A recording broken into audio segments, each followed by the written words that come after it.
come too far to flee the battle. So give your heart, ravishing and fragile, like dying stars. If we're just a spark,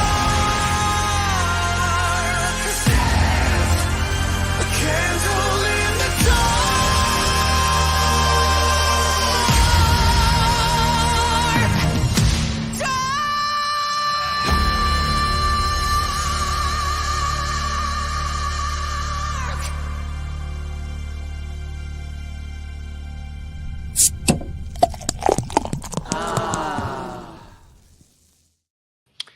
Hey, what's up, everybody? Welcome to another episode of Liberty Libations. I'm Zach Varnell. I'm here with Zane Placie and Nick Ciesieslki. So I just saw you open something, Zane. What are you drinking? I've got a Sam Adams Oktoberfest for the evening. Nice. What about you, Nick? Are you drinking? I'm not drinking tonight because I've probably got campaign work to do when this is done. You know, we're down to the wire, and you know, it's busy constantly right now, even though, like, that's one of the downsides of running and not really bothering to set up a team and just trying to do what you can, is that, like, the little stuff just really gets to you. Even, you know, I think I've been working on the past 2 weeks on simple things like what should be simple, like getting poll watchers and stuff like that, because I got some organizations reach out to me, and, like, you know, luckily, you know, we all want poll watchers there. That's always a good thing.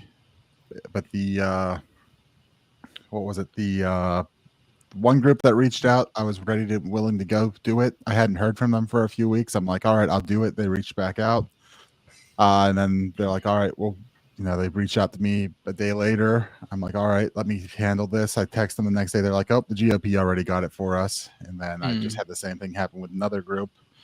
So, you know, as long as they get what they want, what they need, but that was what off my back. But I still had a lot of little things that you couldn't anticipate. Well, also, like, there's a difference here, you know, beyond just the poll watchers, which watch the actual polls, and that's one process. There's a separate process if you want people there during the opening the mail-in ballots and stuff, and that's called an authorized representative that I've learned, and that's a different process to get that. So little things you learn about this stuff. Yeah. Hello, Grumpy and Brian. Happy Halloween. Yeah, it's called tabulation monitors here in Georgia. Brian points out we've been doing the same thing here in Georgia, but Halloween, it's Bitcoin white paper day. Happy White Paper Day, everyone. The real holiday. Yeah. 16 Also, years. to all my Protestant friends, happy Reformation Day. Nice. All right. Well, quick announcement. So while Nick has a election of his own coming up, we don't. So we're just going to be covering it here on Liberty Libations. We're doing a crossover episode. Liberty Libations meets the Propaganda Report. So we're going to be hanging out with Brad Binkley and his whole crew, whoever's there, at a soundstage that he has booked. So we're going to be in a somewhat official highbrow location. Not, it's going to be very highbrow. I don't know if there'll be trivia, but we'll at least have highbrow part of it. So that's going to be fun. Look out for that on election day, 5 to 11 p.m. We'll be doing the whole time. It will be so nice to finally be on a real podcast. Yeah. Well, and you won't have to be doing news, Zane. You could be talking philosophical the whole time because the news hasn't happened yet. Right. You can get into the details of whether libertarians should vote or shouldn't, or be active politically, or you know, why agorism, while a great strategy to be doing, you're right, no one disagrees with that. If that's all you're doing, I mean, the boot comes to your door eventually. So my opinions, but anyway, let's not get too far down that. We will eventually get there, but another quick shout out. This episode is brought to you by Rabbit Eye Wine, the best blueberry wine in all of Georgia. So go to rabbiteyewine.com and check it out. Hopefully there'll be plenty of Rabbit Eye Wine flowing at the studio, make the election night bearable. But there it is. Bearable no matter what. That's true. That is true. But Rabbit Eye Wine will definitely help. And then if you want the election related memes, it's on their Twitter. So I think, where's the latest one? Libertarian caucus. I'm too drunk to fill out this ballot. So, oh, I'm not even showing it. There we go. Boom. But anyway, let's get into the main thing we're going to talk about tonight. So this is from the Free Beacon, or the Washington Free Beacon here. It says, inside the shadowy dim network propping up RFK, libertarians, and anti-abortion activists to pull votes from Trump. And we have a lot of the ads here that they've made for Chase Oliver, the libertarian candidate, and we're going to watch them. But the gist of it is there's all these super PACs who are spending millions of dollars. I think it's between $3 and $4 million. And we have the numbers pulled up. We'll get to in a little bit on just Chase Oliver. That's not even, talking about Kennedy or Randall Terry or any of these people. And they made ads for him, no coordinating with the campaign here. I don't think Chase had any say in it. But those ads are floating out there in swing states. And I think you even saw one of them in real life, Nick, didn't you? I've seen two of them. I've seen the ad I saw an ad on YouTube the other night, and I got an Instagram ad yesterday. Interesting. While doom scrolling Instagram. So also Washington Free Beacon here, they said it's Kamala Harris's campaign attorney, Mark Elias, linked to swing state ads. So I guess, he's the guy kind of behind this. And this stuff seems to happen, every election. We've heard the stories back in the day of one side or the other supporting Ralph Nader or whatever. I think maybe the Bush supported Nader to steal votes from Gore or whatever, but they're trying it again. So let's watch this first ad here. That is a Chase Oliver ad being played in swing states that his campaign did not make. In case you didn't get enough political ads from last week. Yeah. I was just thinking that this is like part 2 episode. So here we go. We don't have to do this again. There's another choice. A fiscally responsible, anti-big government, true conservative that will slash the budget, abolish income taxes, and dismantle the nanny state. His name is Chase Oliver, and I'm voting for him. All right. So I'm sure you all noticed there, but do you think Chase would that will call slash himself a true conservative? Well, this is how you know that these ads were not made in collaboration with his actual campaign. Oh, Yeah. His whole campaign's been attacking the right. To call him I think he's probably fairly upset that he's being called a conservative. Yeah. Although I don't think we'll hear anything from him on this. Do you see him coming out and denouncing this, or No, he loves to denounce things? no, he's not going to because a whole lot of the, not just the party but the movement is on the side of, I think it's on the side of the right. I think that's how the party shifted. There's still the holdouts on the left culturally. And, being that there's a lot more influence and, the expectation that his campaign was going to pull from the left just naturally. And he sure campaigned that way. The events he did were primarily focused at, I would assume that, 90 to 99% of the attendees at a lot of the events probably were on the left side culturally. So when your whole campaign focuses around that way, if you're going to peel off anything or anyone, it's going to be from that side. So I think also these ads, which just started up the other day, I don't know if you're seeing them in Georgia, if they're playing them that hard down there, but yeah, I'm seeing them. I am seeing them up here, and I think they're coming late because there was a big push to vote early in Pennsylvania coming out of both sides, even though Pennsylvania doesn't technically have early voting. Yeah, like you have to go get your ballot, don't you? Yeah, so unlike Georgia, where there were early voting centers that you could go to, in PA, the only voting in person is election day, and to vote in person, you had to go to the county elections office, get your mail-in ballot in person, fill it out there, and then turn it back in person, which was leading to a whole bunch of messes also and things, because it was literally not set up to be treated like an early vote thing. So all of this early voting stuff is very strange to me, because I've gotten all the spam texts from the Trump campaign telling me, oh, you need to vote early, and all the ads for Kamala you see, they're all telling you vote early, vote early, vote early. It's like all these campaigns are under the impression that your vote counts for more if you vote early than if you vote on election day, where it's like if people think that it's weird if you don't vote early.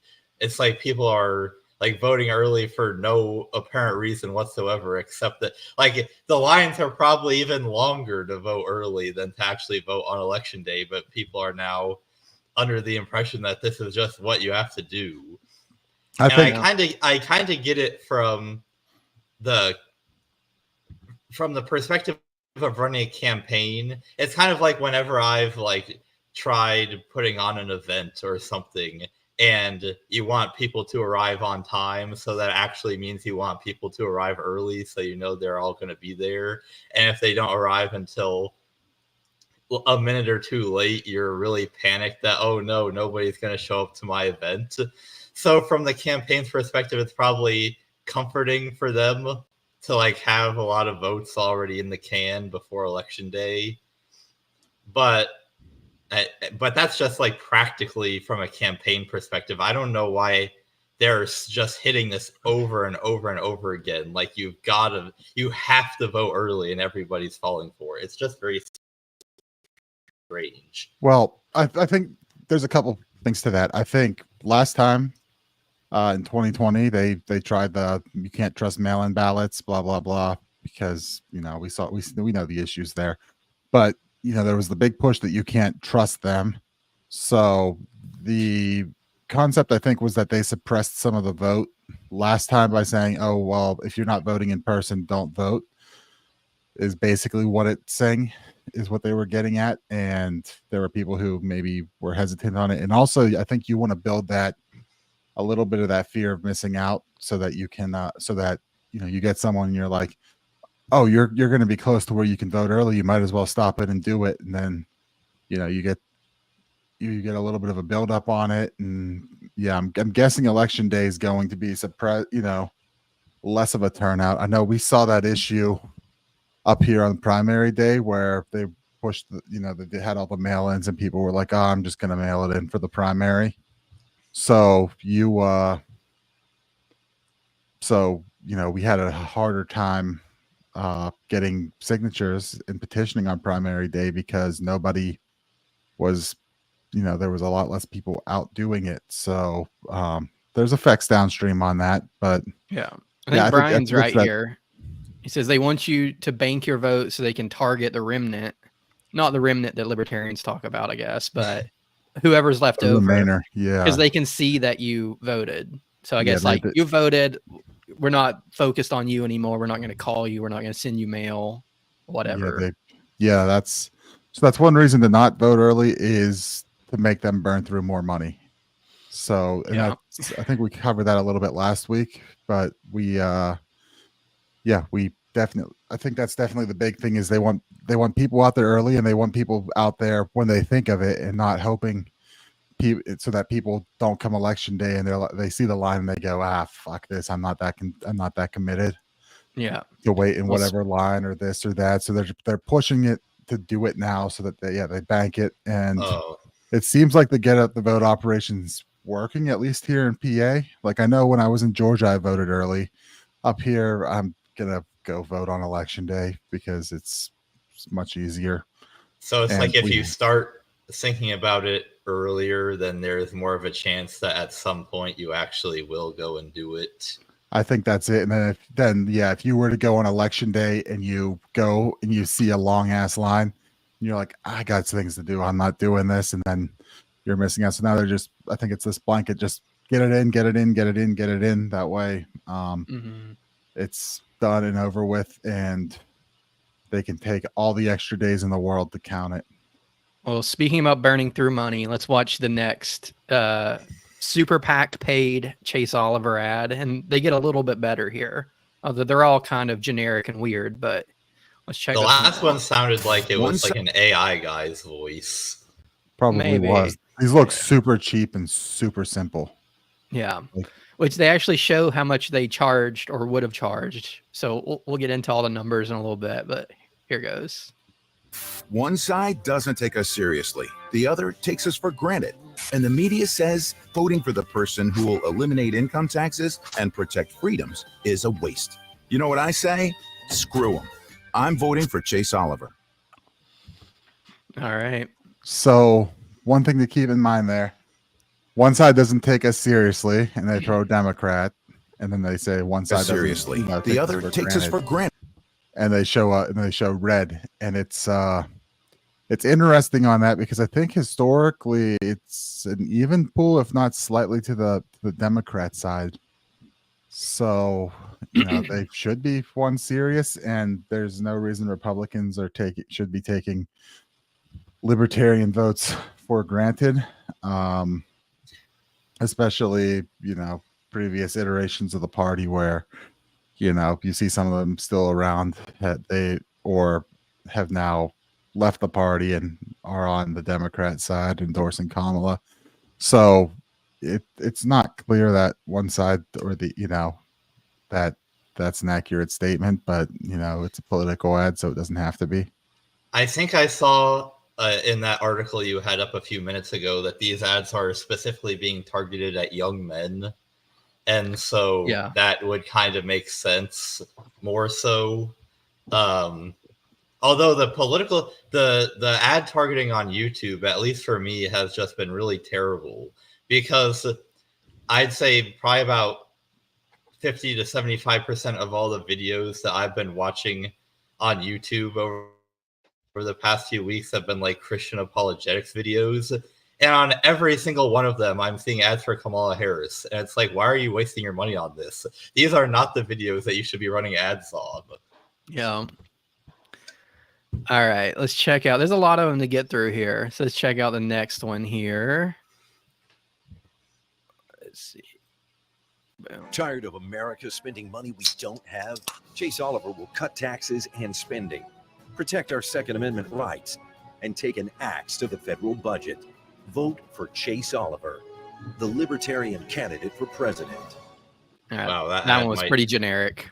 Generic, but at least more accurate than the other ones. Yeah. Because all those are technically his campaign points, even if they aren't. A lot of these really look like you asked ChatGPT to write you an ad. Hey, that's completely what it is, and I wouldn't be surprised if it's an AI thing and they just cut together some like super generic stock and some super generic stock footage and a couple pictures of Chase.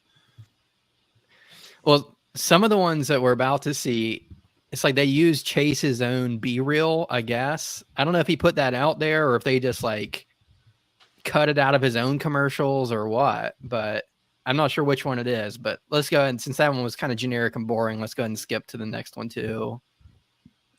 Full screen. Boom. 4 words: abolish the income tax. Chase Oliver is the only candidate for president with the guts to say enough is enough. To stop the spending, keep the government's hands off your money to begin with. Chase Oliver for president. Yeah, like that's the one where you can see they're using his own footage. Like that's him walking through his house or whatever. And I don't know if that's actually him picking up the bullhorn. Yeah. So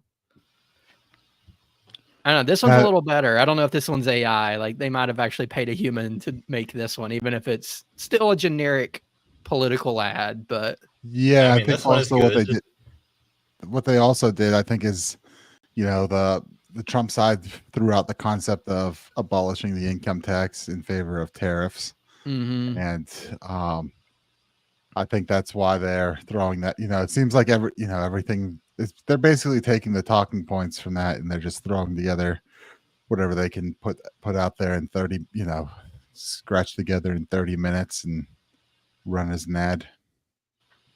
Yeah. All right. So we have one more, and then we can talk about and look at like how much all this costs them and where it's coming from. So last one, you'll definitely see in this one how they are trying to target young men. Politicians lie, numbers don't. Both parties increase our debt by trillions. Chase Oliver is the only one tough enough to hold the line on spending. He'll veto any budget that isn't balanced. All Chase, no cow. Okay, so the No funny cap, thing about Zane. so especially the last two ads where they actually were, I mean, on the spectrum of how bold ads like this can be, reasonably bold libertarian messaging.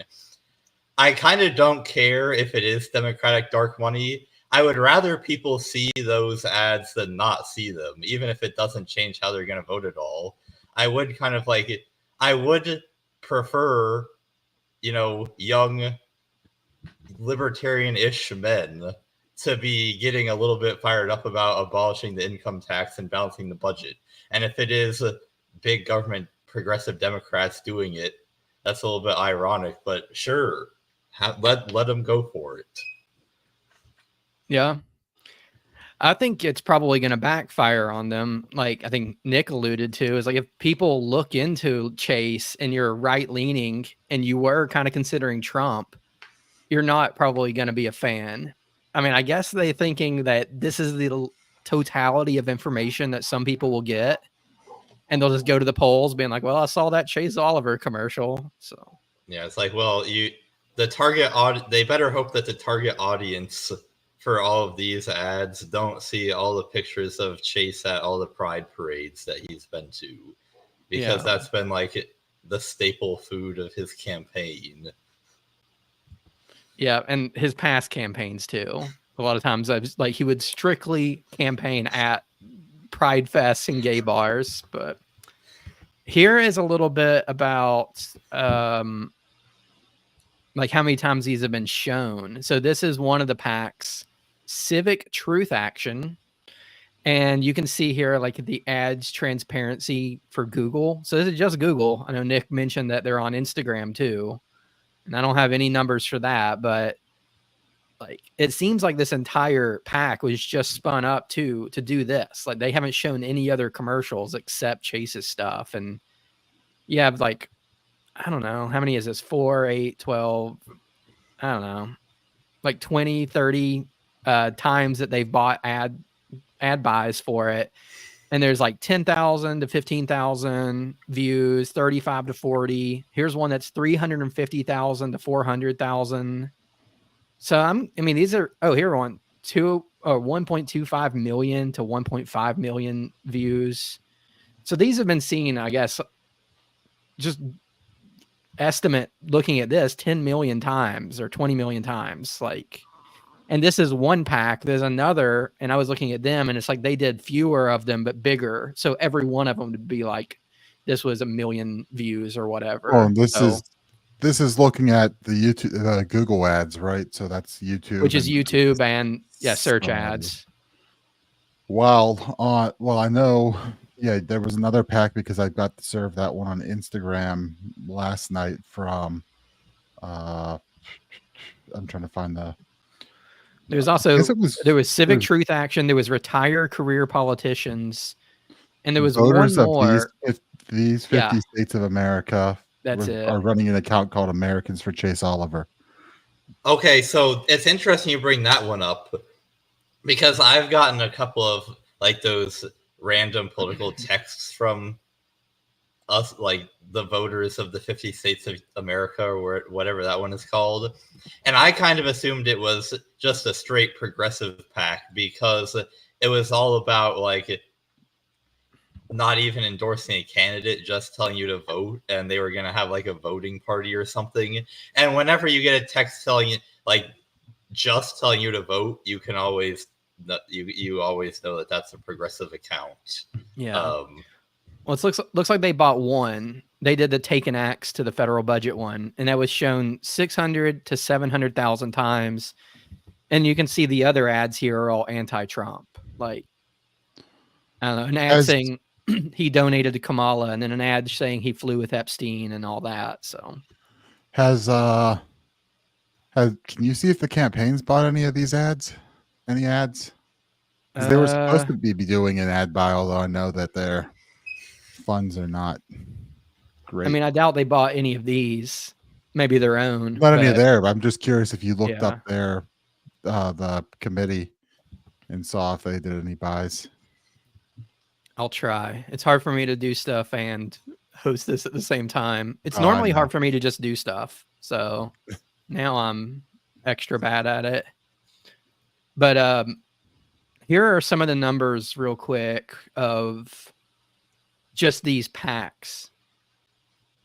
So Civic Truth Action, and these are like 24 to 48 hour reports. I don't really know what that means, but we're So- seeing this here on the FEC website.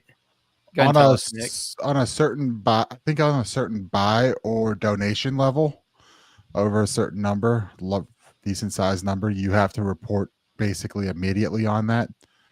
So that's the 24 to and 48 hour reporting, I believe. Yeah. And you So can see you're here, seeing $15,000, $25,000, 1.5 million. So when you're doing that, they want that reported right away. yeah. So it's 3 total. So Civic Truth Action, retired career politicians, and voters of these 50 states of America. And the biggest one being 1.5 million, the second biggest being 1.4 million. And then there's a smattering of 75,000, 50,000, all the way down to 15,000. But Well, yeah, the it's a total lot of of money. just the ones we're looking at here is substantially more than what Chase's campaign has actually raised for itself.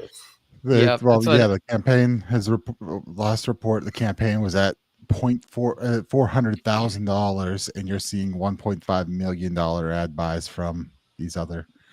Like, it's not Yep. even in the same ballpark. People were throwing $1 million, $2 million, and I think, I get the whole everyone in a, get money. I get the thing where people were like, "Oh, get money out of politics," but also you've got to reach people, so things take. It costs money to do things, so Yeah. it's limited on what you can do. But when you look Oh. at this amount of money being thrown around every 4 years for a presidential, but also every 2 years on the midterms, like, this is stupid money getting thrown at these things for that aren't creating value in anyone's life. It's just throw as much money at this thing as possible. And I mean, when the government has as much power as it does, that power's for sale. And I guess that's what this costs. But Yeah. And even like some of these numbers, like 1.5 million on ads for YouTube, that's insane to me. But that's like such small beans in this race. And yeah, we see here on the screen, it's like Libertarian presidential fundraising history.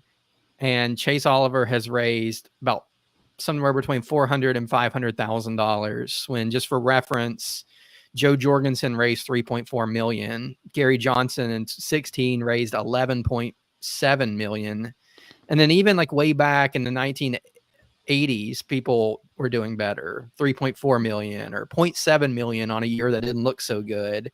So that puts Chase at the bottom so far. But that 0.7 in 1984 in adjusted for inflation is $1.5 million probably. True. Like, even people whose names you probably wouldn't even recognize, like I don't even remember their first name, but Moreau, like who has them on their Libertarian? Andre Moreau.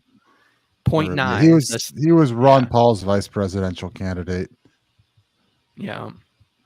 And then Baden Eric, which people will point to as someone who did a bad job, which I don't know if I agree or not, but he raised 1.1 million in 2004. So unless Chase is really racking up the donations here in the final stretch, it's not looking good. He's probably going to take his place at the end of the list of fundraisers for all of Libertarian presidential history so far. Well, at least in a more modern era. The party was founded in the 70s, so it's hard to, I'm guessing 1980 is probably the first reasonable year you could look at that's a couple election cycles in. Yeah, I mean, at the very beginning, they were only on a handful of state ballots too, I think. So You're right. It took time to get ballots. It took time to build up. So And you've got to wonder, looking at those figures, how much of it is being driven by like grassroots people that are donating like $10 a pop. Like in 2016, I actually donated like $15 or something to the Gary Johnson campaign. But like, how much of it is because of that, and how much of it are like finding 3 or 4 whales to contribute hundreds of thousands to your campaign? Is it just that Chase hasn't found any of those, or has it been that the grassroots fundraising hasn't been there, or has it been both? I don't know. yeah, I saw that he had some maximum campaign donations of like 3,000 or whatever it is. So he had a few of those, but it wasn't a long list. And yeah, I think the grassroots fundraising isn't there. And I did pull up the expenditures here, Nick. So let's see. The number one expenditure is $7,500 on Civi Copilot. So I guess that's some sort of, CRM software, or some data. yeah, so that's actually Andy Burns, the former IT guy who was all about Civi for LP National. He left that and is raking in $7,500 and more from the Chase campaign for software that is not that great, that you could be paying Nation Builder for the whole setup and be spending less than that. All right, we're getting dangerously close to manhole cover territory now. Yeah. I posted a video on that if anyone wants to show it in the funnies. It's like 7 minutes. If we have time, I'll bring that. I didn't realize it was a video, but I didn't look at it, but I saw the headline and I'm like, I don't want that disproven that it launched a manhole cover into space. But all right, so here's another Libertas Excelsior Consulting, 5,500. Looks like some paid for petitioning, paid Mike Termont for reimbursement, and then Subversive Media got $5,000. So I don't know how much of this might actually be ad buys, but it does look like there's some ad creation here, like Bewitching Marketing Group. And so I don't know. I guess there's some, but still $5,000 compared to these packs doing 1.5 million a pop. Even if he did do legitimate ads, I don't know if that's a drop in the bucket compared to the people who will see these others. Libertas Excelsior Consulting.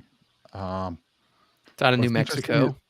It's out of New Mexico, and their website is no longer active. So I don't even know what they are. If that's just a money funneling operation. This one's X-Ray Ventures, doing business as Bewitching Marketing Group. All right. All right. So we saw that. Let me pull up one more thing that I did not have ready, because there were some poll numbers come out this week, or maybe not this week. Let's see here. So this is from AJC Georgia. And, libertarians are always complaining that we're not in the polls. And that's been true a lot of times, where they'll be like, you have to poll so well for us to take you seriously. But at the same time, we're not asking people when we do our polls. You're not included in it.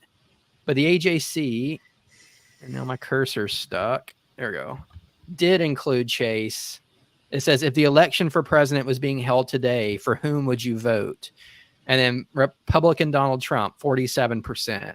Democrat Kamala Harris, 43%. And if you're good at math, you realize that's already 100%.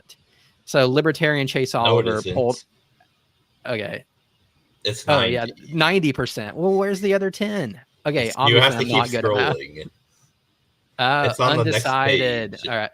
Anyway, I'm bad at math, but my point was Chase got a whopping 0% in this. Same as Jill Stein and another candidate is what it says. 0%. So out of 1,000 people polled, nobody chose a third-party candidate. And then 8% are apparently undecided or refuse to answer, which I just don't buy that people are undecided. I think they were telling them to screw off probably. But technically, if they surveyed 1,000 people, 4 or fewer of them could have said Chase Jill Stein or another candidate, because that would be Hmm. 0.4%, which rounds down to 0. Yeah. So that So it does might only not come have out to been literally 98%. But anyway, I'm sure it's between 0 and 1. But Are there any other good questions in here? not really. It's all pretty standard stuff. I saw one that was asking people if they were prepared to accept the results of the election as legitimate. Oh yeah, I saw that. Legit. Okay. 78% said yes. 13% said no. 9% or undecided or refused to answer. I'm going with not legitimate no matter what the outcome is, but Yeah, me too. I just refuse. I won't accept it. doesn't matter who wins. I'm not accepting it regardless. Yeah. I don't know if I see any other good ones. It's just like things like, do you find John Ossoff favorable or unfavorable? Or do you find Biden Unfavorable. or Brian Kemp Unfavorable. or Tim Walz? Or yeah, all of them. Camp on Tim is unfavorable. Here's one for the abortion law. Let's see. Would you like the current restrictions to remain? So they're talking about Georgia's abortion or the fetal heartbeat law. And let's see. It's a lot of answers, though. Would like current restrictions to remain is 26%. But then harder to obtain, so even more hardline people, 16%. And So then 45 want it to be easier. Those, so harder and the same add up to 42 versus easier at 45. So that one's pretty close. You math show off. How dare you do simple addition in front of me? Oh, here's one for... So the next one, how responsible, if at all, do you think climate change is for the increased severity of hurricanes? Here, the complete idiocy of people is on full display here, because we actually know scientifically that the 30 to 40 year trend of hurricane frequency and intensity is pretty much flat, and yet we've got 42% of people saying that climate change is either mostly or entirely responsible for increased severity of hurricanes, when the severity, not only are they saying that climate change is responsible for the increased severity of hurricanes, but this question assumes that hurricanes are actually getting more severe, which they aren't. So the question is wrong on 2 counts. It sounds like you just deny climate exists, Zane. Oh, am I a climate denier? There is no such thing as a climate. It sounds like you're denying climate exists. We're going to get a flag on YouTube now. We need to go back and check and see if we've got. I'm not denying that climate exists. That's Zane. I deny that weather exists. Proud climate denier. You see that cloud up there? Fake. All right. Well, anything left to comment on for all these Chase ads, the super PAC money, any of that? You guys want say something about it? I am ready for my phone to stop getting blown up. Yeah. By these texts constantly. Like for a while I was ignoring it. Now I'm starting to mess with them. I get some Kamala ones. I'm like, I got one that was, I'm a Republican voter and I'm voting for Kamala, and I'm like, or I refuse to vote for Trump. I'm like, I responded, great. Have you heard about Chase Oliver? I did. I got the exact same thing, and I pretty much took the conversation the same way. Because first because I like to see if I can bait all of these people that are texting me into drawn out conversations. And so they texted me, oh, I'm a Republican, but I just can't vote for Trump. And then I responded back, Kamala Harris is the choice of the military industrial complex, which did seem to really intrigue them, because it seemed like they sincerely then asked me what I meant by that. And so then I took the opportunity to point out that if all the bad people like Dick Cheney are yeah. voting for Kamala Harris. That just makes me want to vote for Donald Trump even more. But then I also Instead, they just venerate Dick Cheney, and they're like, "Oh no, that just means Dick Cheney rocks now." Then I did also point this person in the direction of Chase Oliver, and they told me they did actually go to visit his website. So mission accomplished. Yeah, the one that I had I sent that back. I was like, great. Sounds like you should be looking at Chase Oliver, and I didn't get a response on it. In what was it? It was the 2020 election cycle, I think. I know I was in Texas, and I think it had to have been pushing towards the start of. It felt like it was before COVID started, but I know it was because I was in Texas 2019 to 2020. So I think it was before COVID started, but it was somewhere in that election cycle. And I remember having this long drawn out conversation of me just trolling some Bernie supporter who texted me. So yeah. I believe mass texting is illegal for political purposes, although I'm sure it happens anyway. But you're not supposed to just blast out a text like one person sending 5,000 or whatever. But there are systems where like volunteers can sit there and type out or like select typed out stuff and send lots of them very quickly. But that means that when you reply back, a lot of times it's actually going to a real person who's just volunteering to send texts. So if you're saying F you or you're trying to encourage them to vote Chase or whatever, a real person may read that. So this depends. So like the LP has a system for this now, voter gravity. So that's in the system there. And yeah, Brian says it right. You have to have a button push for every text that goes out. So in a lot of these systems, so you can't just set up a list and then send it out unless they explicitly opt in. So they go to your website, they sign up, they click the button, you're allowed to send them mass text reminders. If you do it the other way, it's basically like a phone bank, except like you can literally have someone there on the sitting there on the computer. The message stays the same, and you click, and just knock out like 1,000 an hour. Just hitting enter, clicking a button, just mindless drone work. I'm sure you could buy a little motor or something, an auto clicker that you could just because the button was physically pushed every time, and that would be impossible to tell the difference because it's still technically, but yeah, so you can do it that way. And then like in that system, I know you can select to either allow text to come back, at which point you could engage in conversation, or you could select it to not allow text to come back. So there is a good chance, if they're following the law, that you are getting that you might be able to actually talk to talk to a person. But also we don't know if anyone is actually, we don't know how much people are actually following on this. They could very well be blasting mass texts and I mean, it's kind of hard to tell unless you start going through the back ends of these systems and seeing, oh, well, that system is only a mass texting thing. It doesn't have any way to do individuals so. It is kind of weird to me that there's like in Zane's case, you encountered somebody who's volunteering for a political campaign, but doesn't even know who all is on their ballot.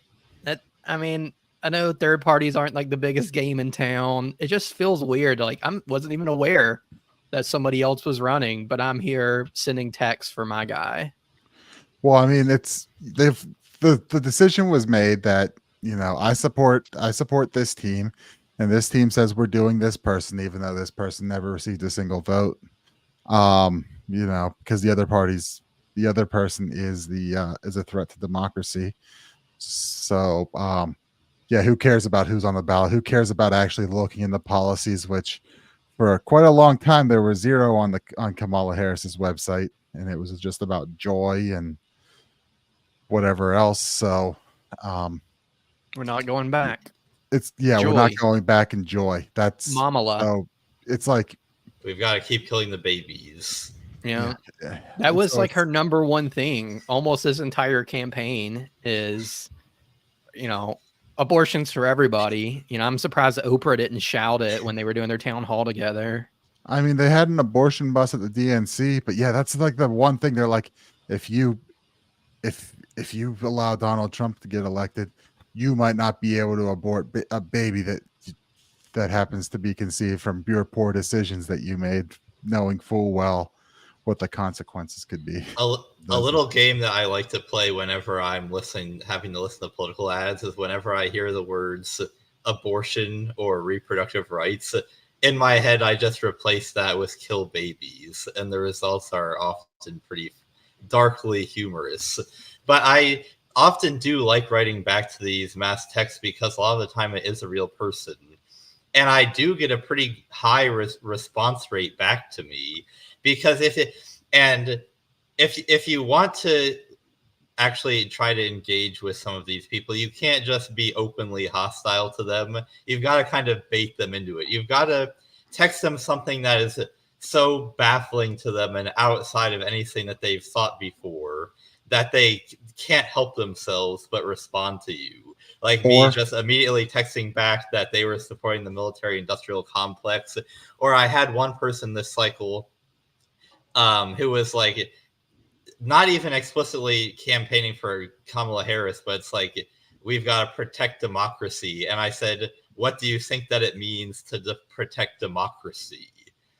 Or like, and then 2 years ago, when the Senate race got sent to a runoff, I kept getting texts during the runoff period, and this happened to be over Thanksgiving. And after I had a bit of a conversation with this guy to establish that they were a real person, I sent back, I hope you're enjoying the fact that you have to be worrying about this campaign over Thanksgiving due to 80,000 libertarians that don't like you. Yeah. So during that time on the runoff, my parents came down for Thanksgiving that year, and my dad's watching the TV, and he's like, "Why are there still political ads? I thought that was over." I'm like, "Not here, it's not." So yeah, so someone that didn't live in Georgia at that time was quite frustrated by the fact. But two things to keep in mind on that: if you can't find something absurd that might break their programming a little bit, like Zane said, bait them into a conversation with a fairly innocent question. Respond back, "Oh, tell me more," or this or that, and see if you can get that first response, because now you're hooked in.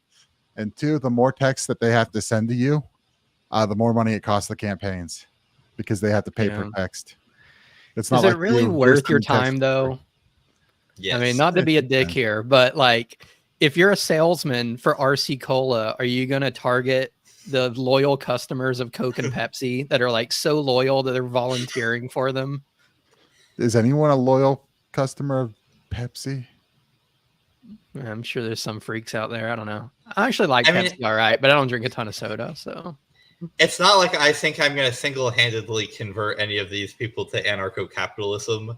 I just want to be planting the seeds of other ways that they can be thinking, and maybe at some point along the line, I'll have made a tiny change that maybe someday will affect the way they think.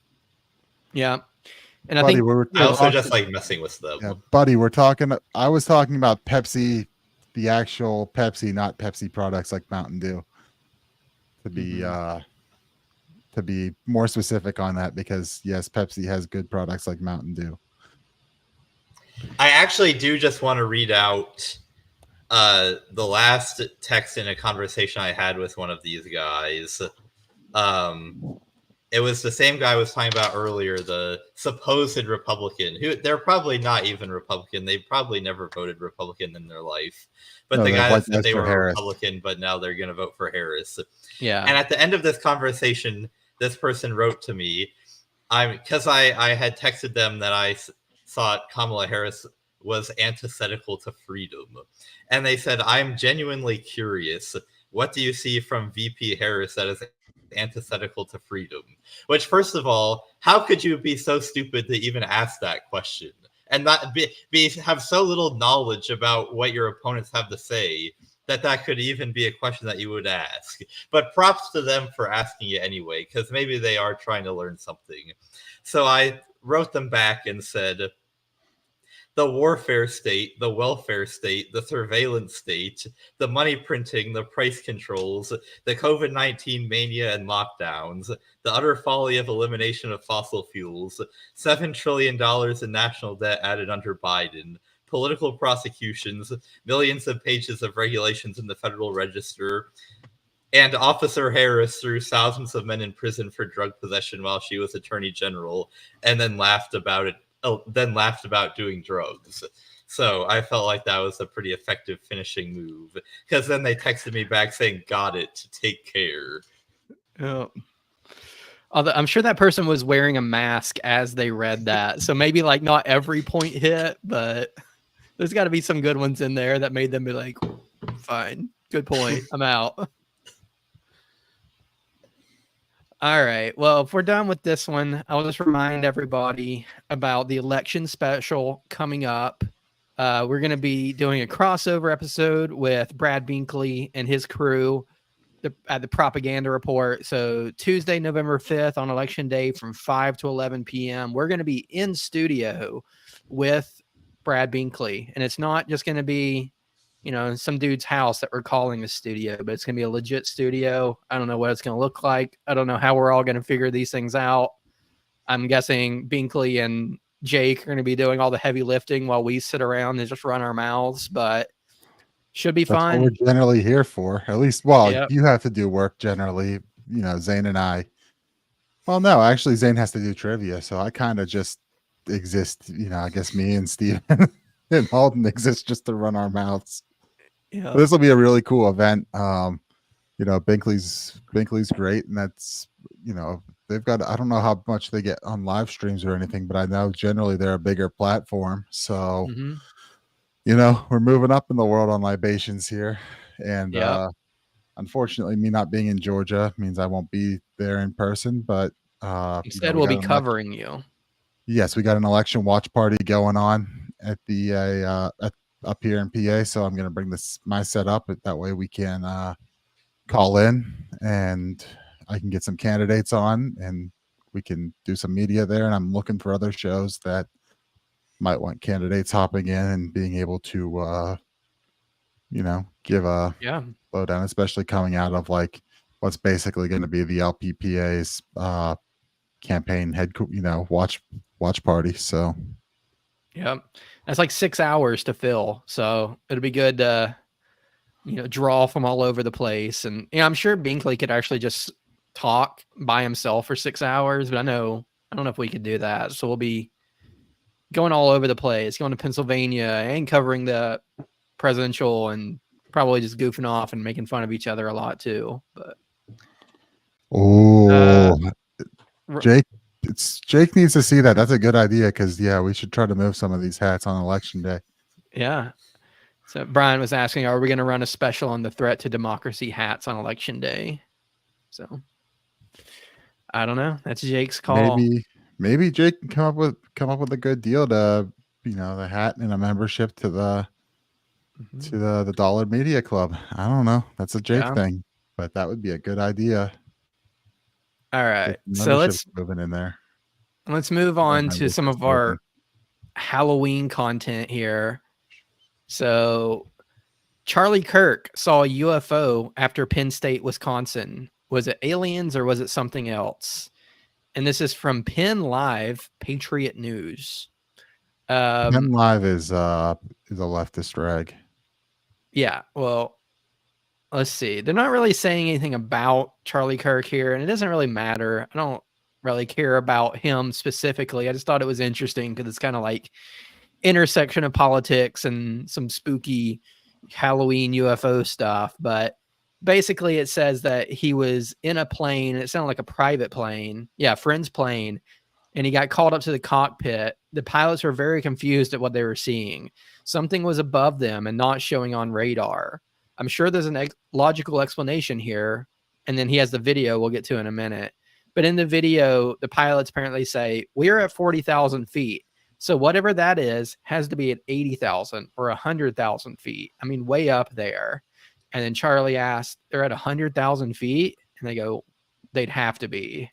So luckily, this isn't just something that we're just hearing about via leftist rag, but there is a video here we can check out, and then we won't watch the whole thing because it's like 5 minutes long.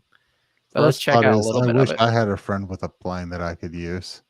That would be nice. Second, it sounds like Grumpy's calling you out, Zach. What is Grumpy saying?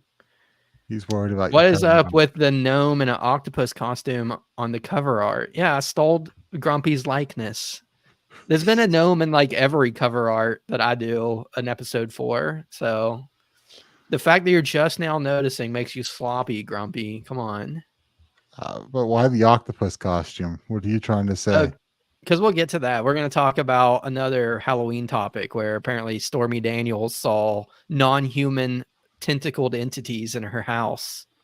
So in this case, Grumpy is the non-human tentacled entity for the cover art. All right, so let's check out this video of him seeing some UFOs.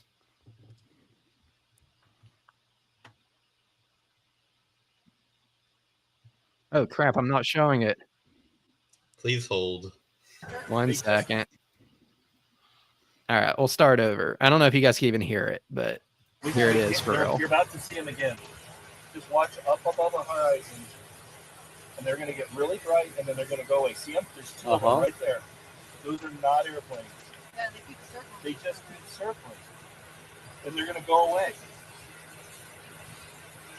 And you can see two lights in the windshield. There's nothing on your radar right now? No, there's nothing there. I can zoom Now, out. now the light's going They're out. gone. Have you ever seen anything like that before? A couple times in this area. We're flying over New Mexico, Yeah.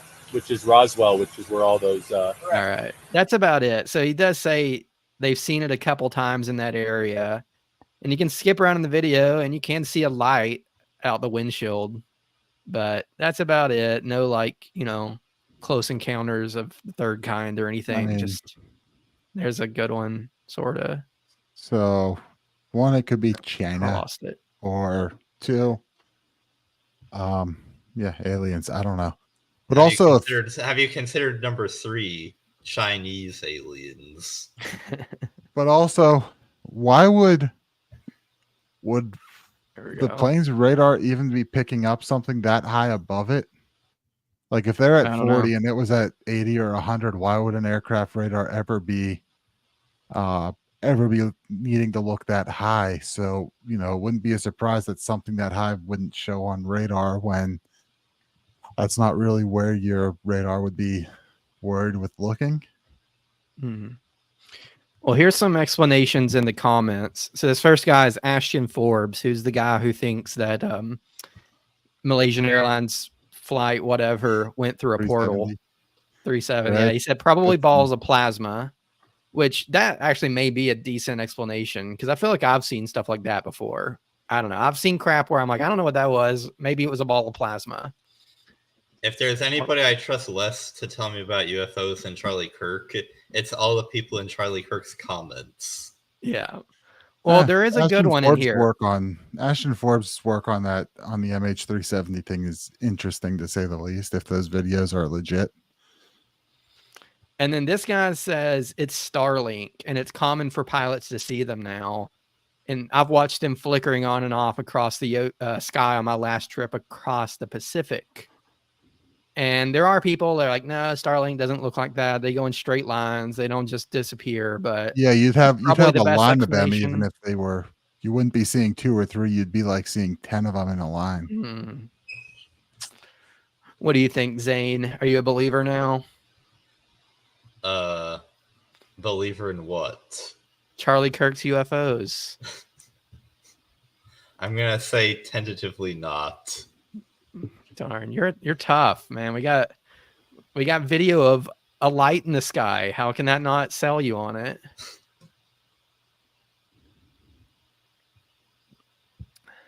I feel like there's a lot of pressure on me to say something funny in response to that, but I can't come up with anything. I don't know. There's been some great UFO things. I mean, they were over New Mexico there. Not too far from me is the site of the Kecksburg UFO incident. Sorry, did you say Kecksburg? Kecksburg. Is that this town's real name? That's so. I don't believe Kecksburg is actually a town. It is a census designated place or a village, which isn't a technical legal location in Pennsylvania. It would be like kind of where there's a group that kind of looks like a town inside of a township, because you're talking about Pennsylvania in is weird. Pennsylvania is Kecksburg. Okay. Yeah. It's not KEK, unfortunately. It's just No, it's KECK. Yeah. It's Can we have a live episode here? It's maybe 20-25 minutes from me. It's not super far. Oh, they have a UFO festival there. Okay. Yeah, I was going to try to petition it, but I was told that some of our guys have tried that in the past and got told they can't do it, even though it's on what I would consider public property. But yeah, they Force celebrate the Mommy UFO. has heard that Grumpy Gnome is an alien and not a gnome. Maybe he's mad about the cover art because that's his true form. I mean, are gnomes aliens? That's a reasonable question that we haven't answered. Yeah. I don't know if I have an answer. All right. Let's move on to our last one here. Let me change the banner. Boom. All right. Another fun one for Halloween. Stormy Daniels says non-human thing with tentacles haunted former home. And it says she also claimed that the spirit broke items and affected her health and mental health of her then boyfriend. Daniels, 43, is an adult film actress and best known for being involved in a legal dispute with Donald Trump.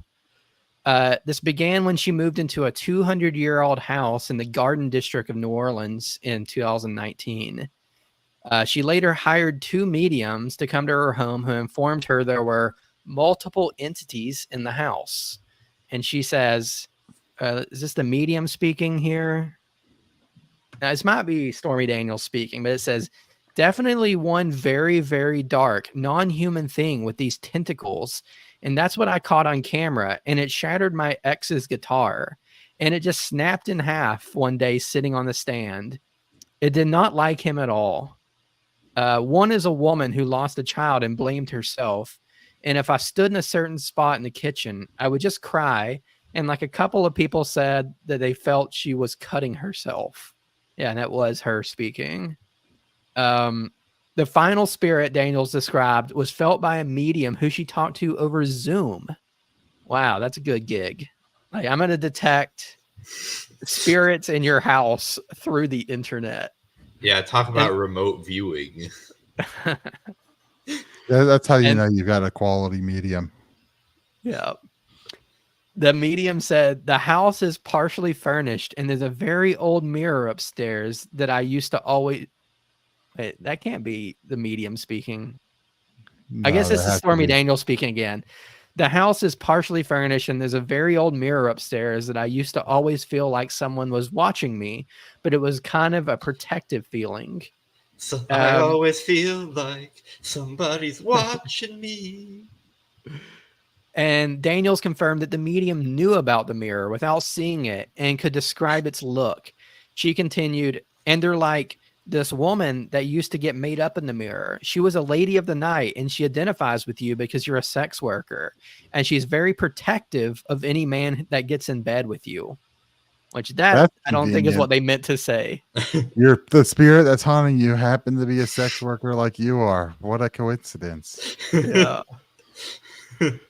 So, and the weird part is she's very protective of any man that gets in bed with you. So like, if some dude screws Stormy Daniels, you now have a ghost on your side protecting you. That's why Trump. That's why Trump is safe. They can't beat Trump. So we cracked the case. He's being protected by a New Orleans sex worker ghost. All right, we did it, guys. Yeah, solving all the problems in the world here. All right, so let me look back at the comments real quick. Forest Mommy said, I've told others, but the first time I went to a strip club was in 2009, and Stormy was the featured dancer. So, I mean, was she just like on tour? Do you do that as a stripper or a porn star or whatever? I think they just do like that. They'll go to clubs like that. You hear promotions and stuff like that. So, I bet that wasn't interesting. I don't know. Grumpy denies it. Maybe It wasn't not. him. I think he did it. He broke the dude's guitar. Let's see any more comments. She probably broke it while on Xanax or something, or Ambien. Yes, Forrest Mommy said that. I've had friends who have been on Ambien and they are insane and don't remember what they do. So Yeah, Ambien is wild when people take it and stay awake. yeah. I had a roommate in college who did that just to demonstrate one time. He was like, all right, I'm going to take this and I'm going to stay awake. And then I'm like doing stuff and I'm, doing homework and I come back and he's like, he's still up and he's like, oh yeah, there's a butterfly flying around the room right now. I'm like, no. And he knew that it's not there. Like he knew that he's just seeing it from the Ambien. But he's like, yeah, there's this and I'm seeing that. And then next day I'm like, so do you remember anything on that? And he's like, nope. So that's some scary, scary stuff. Yeah. All right, Zane. So you at least believe in the sex worker tentacle entity, right? Like I know you're skeptical of UFOs, but this one. Oh, I mean, how could you even accept dispute it? Yeah. I'm just surprised. This is science. I'm just surprised tentacle corn was a thing back in the 1800s. Yeah, they were ahead of their. She's a trailblazer. I mean, assuming it's a she. It said woman. All right, we're good. But what is a woman? Who knows? So, but yeah, the inventor of tentacle hentai lived in Stormy Daniels' house, I guess. Oh my gosh. All right, you ready for trivia, Zane? I'm so sad Alden is not here for this. I know. Yeah, this would be right up his alley. Yeah, he's our resident tentacle hentai expert. We're just kind of feeling around in the dark here. We don't have the real guy here when it comes to that. Yeah. I've never been to Japan, so I couldn't tell you anything about it. All right, you ready for some trivia? Yeah. Oops. How do I do it? Boom. Putting you up there. Turning on the music. Changing the layout to look right. Maybe. Anyway, we'll get there. But go ahead and start at your convenience. I think you've got to put the slides on. Versus. Oh, I got to do that too. Okay. And then. Boom. All right. We're good. Versus Zach versus audience. Yeah. All right, everyone. Welcome to a very special Halloween edition of Libations Trivia. As usual, we'll have 3 rounds. Round 1 is 8 questions, 1 point each. Round 2 is 6 questions, 2 points each. Round 3 is 4 questions, 3 points each. We're doing potables again. So tonight's categories, I'm going to go into a little bit of the history of Halloween so that my categories actually make sense. Which is the reason it's called Halloween, is that it's a kind of a colloquial or slang way of saying All Hallows Eve. Because, of course, traditionally November 1st has been known as All Saints Day or All Hallows Day, and therefore October 31st became known as All Hallows Eve, which eventually became known as Halloween. This is why, actually, elections in the United States are stipulated to be done on the first Tuesday after the first Monday of November, and not just the first Tuesday, because the Founding Fathers did not want anything to have to be done on All Saints Day, and so on days when that would be a Tuesday, you didn't want to have it on that day. So if it's the first Tuesday after the first Monday, then if November 1st is a Tuesday, then the first Tuesday after the first Monday won't be until the week after that. Hey, so real quick, Zane, I've realized I forgot to do something that's being requested in the comments. So we have to go. All right, guys, it's that time. There we go. All right. Welcome to trivia. I knew something wasn't quite right. Zane got his Halloween thing out. I'm surprised though. If we're celebrating the holiday, it's all Halloween stuff and nothing Bitcoin white paper related. Okay, well you can't get everything that you want. We But anyway, celebrate all the holidays of the day. Tonight's categories, round one, are Hallowed Eves. So I will be giving you historical dates, and I'll want you to tell me what notable historical event happened the day after that date. Round two is candy descriptions. I just got a bunch of descriptions of candy off of Wikipedia, and I want you to tell me what candy is being described. And round three is questions about the saints. Okay. Round one. Question one. March 14th, 44 BC.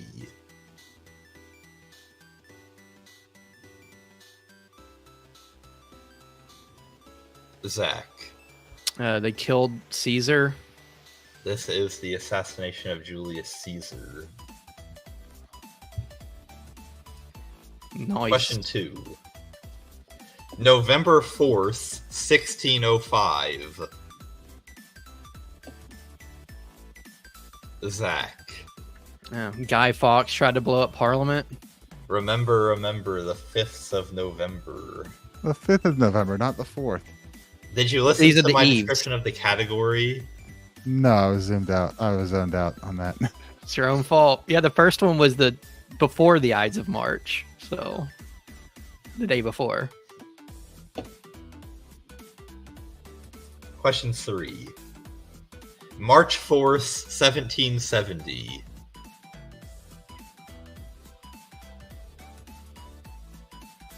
I like how I'm only on equal footing with Nick when he has no idea what's going on.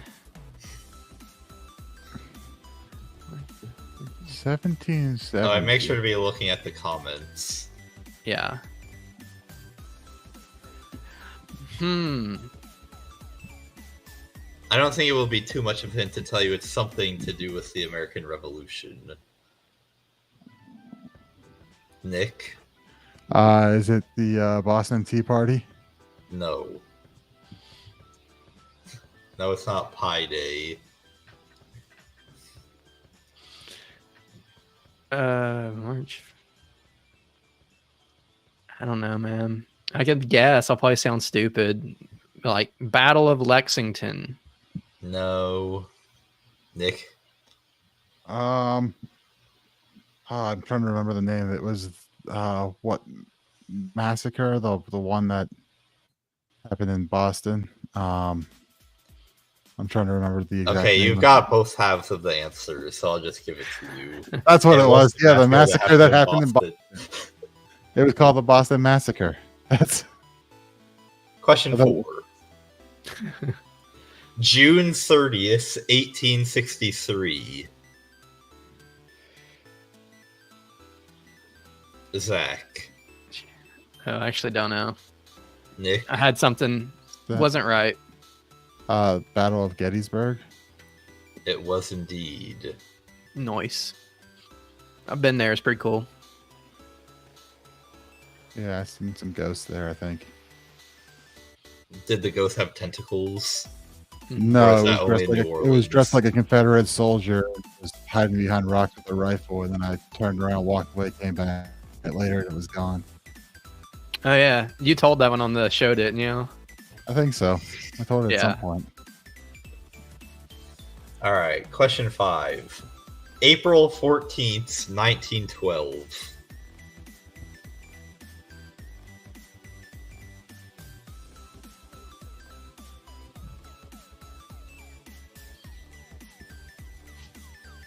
Grumpy No. guess. No, not when Lincoln was shot. Nick. Something income tax. No, although some would say it's related. Depending on how conspiratorial you want to get. Brian guesses tax day. Brian's on the same wavelength I am. Yeah.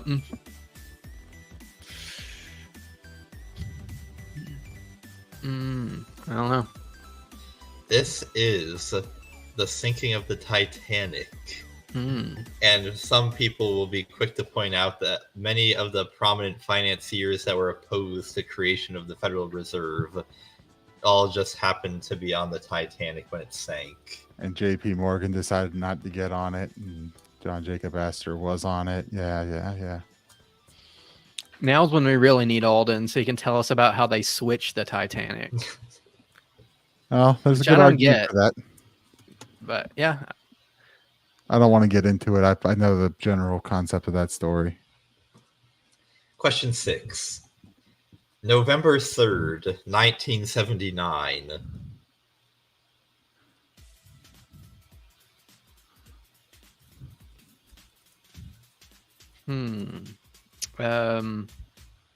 End of. Oh, am I called on? Zach. End of Vietnam War. No. Darn it. Nick. 1979 was that? That seems way too late. Was that Iran hostage? It was, in fact, the beginning of the Iran hostage crisis. Yes. Question 7. December 25th, 2004.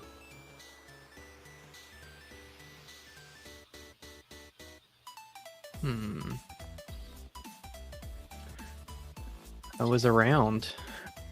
Yeah, Don't remember anything. And this is actually pretty high up there on the list of deadliest natural disasters in world history, which surprised me when I found that out. I do Zach.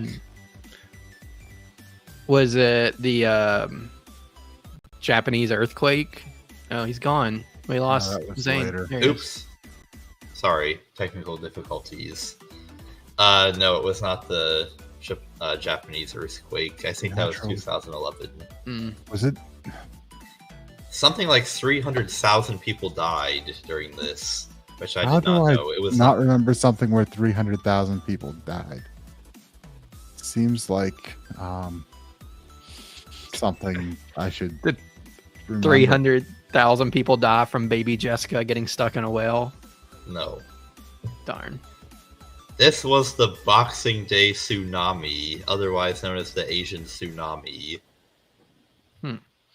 Thought Boxing Day was like July 1st.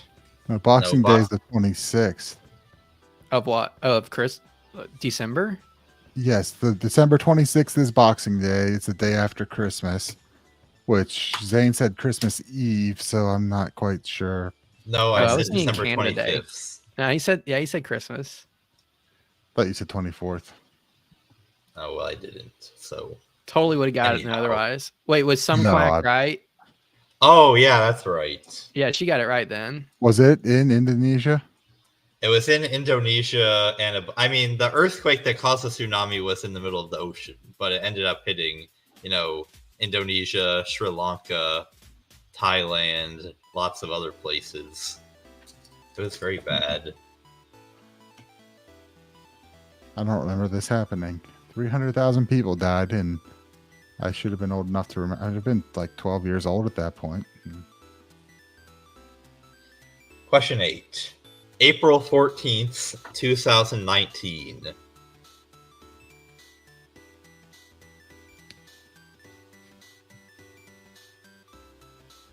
Nick. This is something COVID related. No, it's not. It's the year before. Tax day. No. But that would be like every year. It is weird April 14th came up twice in the same category. It's a pattern.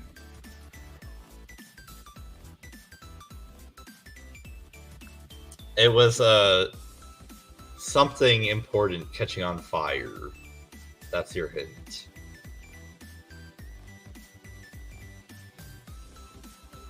Nick. Notre Dame. Yep.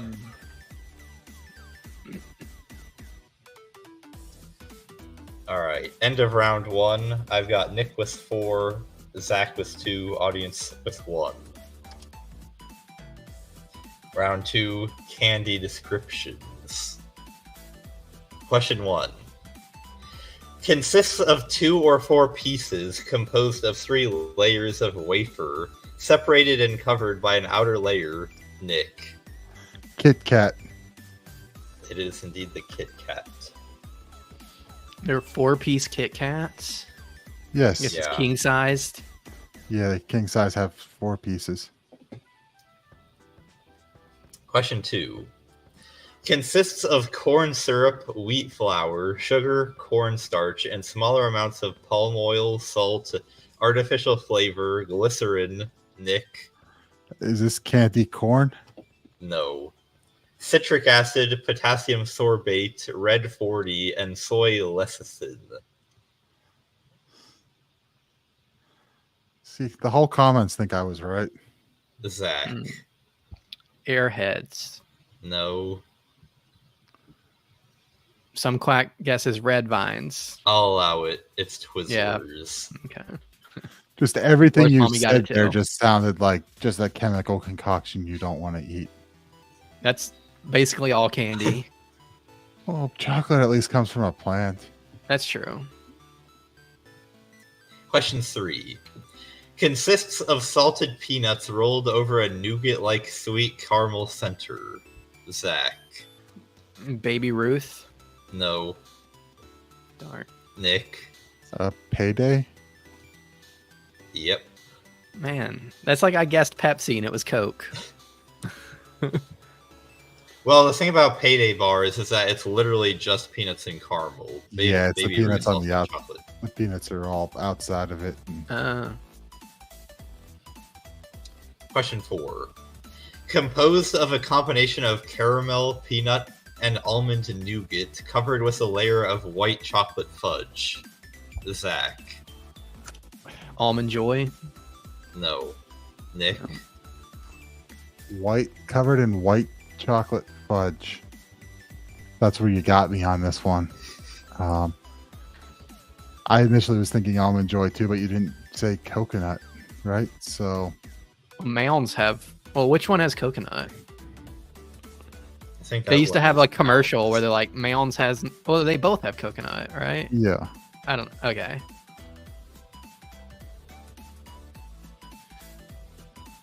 Oh, this whole thing about sometimes you feel like a nut, sometimes you don't. Yeah. Yeah, it's the nuts they do or don't have. The coconut, I guess both. All right. I can't Got think anything of here? what. I can't. The white White chocolate fudge is throwing me off. I got nothing. and almonds. This is the Zero Bar. Oh my Yeah, god, I I had don't no think I've idea. ever had that. I've eaten a ton of those because I used to go to ShopRite after school, and they were like the only candy that was still a quarter, or maybe it was like 35 cents, and there was one soda machine that was a quarter. So for like enough money that I could scrounge up from the ground at school, I would go get a snack after school.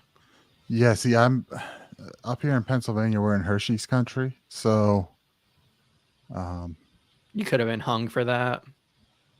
I guess at least I know what's there. All right. Zane's Zero been to Bar's really Hershey good. chocolate. Zane, you've been to Chocolate World, right? Yeah, multiple times. Yeah. I've been to Zach, Hershey you've been- Park. Yeah, well, Chocolate World is right there. Like you I don't can know what that literally is. buy like 5-pound giant Hershey bars Oh yeah, there. I've seen that. I guess I was there. Question 5. A caramel shortbread biscuit bar consisting of a biscuit applied with other confectionery toppings and coatings, most frequently caramel and milk chocolate.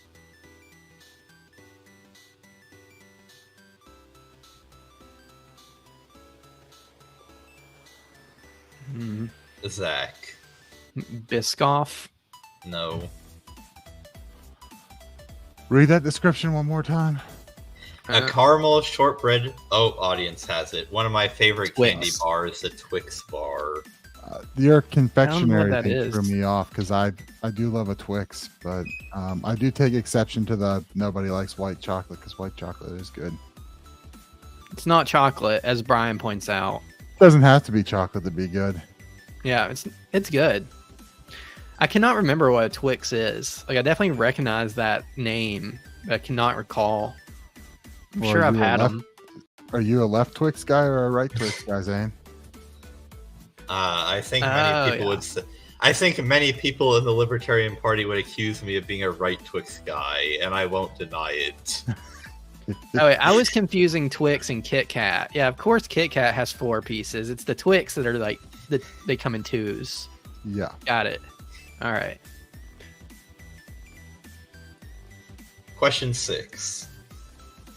The chocolate consists of a whole roasted hazelnut encased in a thin wafer shell, filled with hazelnut chocolate and covered in milk chocolate and chopped hazelnuts.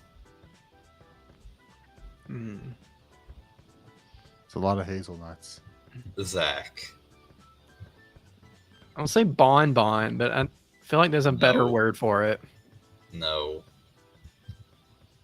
I got nothing on this one. I can picture it, I think. Oh, here. Is this it? Pharaoh, Yes. whatever. Can you say that? It is the most highbrow of candies, the Ferrero Rocher. And some quack says also called Mozart balls. Yeah, only Where's someone Mommy almost highbrow got like, it. only someone highbrow like Zane's gonna Oh. come up with this one. Some quack got it. Man, I'm bad at keeping up with chat. Alright, end of round 2. I've got Zach with 2, the audience with 7, and Nick with 8. I have Round Pretty good. Yeah. Round 3. Question 1. The Union Jack is a combination of a red cross, a white saltire on a blue background, and a red saltire. These 3 crosses are named after which 3 saints, respectively? Nick. One St. Andrew, one St. George, and third one is I'm gonna guess St. Patrick. You got all 3 of them. Nice. The Have red cross is the St. George's cross, which is for England. Then the white saltire going diagonally is for Scotland. That's St. Andrew. And then what I didn't realize until I wrote this question is that the red diagonal part of this, the red saltire, is for St. Patrick for Northern Ireland. That was where I was thrown off. I knew George and Andrew, and I'm trying to think. Okay, Northern Ireland. Like I'm thinking Ireland. Well, what would the only reasonable answer be? I just call it the butcher's apron. Nice. Question 2. What saint and author of the works Confessions and the City of God is the namesake of the oldest continually occupied European settlement in the continental United States? Nick.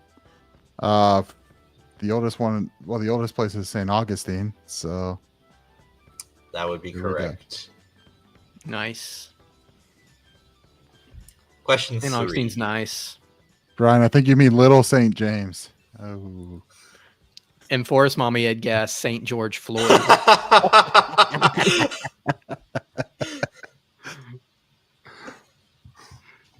Question 3. What Vatican City landmark is pictured here? Zach. The Pope's house. No. That's somewhere close by. Nick. St. Peter's. It is St. Peter's Basilica. Well, I'm sitting away from my camera, guys. So for me to get up there, I kind of have to reach. All right, question 4. This is a number question, so each of you get to go once. In what season did the New Orleans Saints win their only Super Bowl?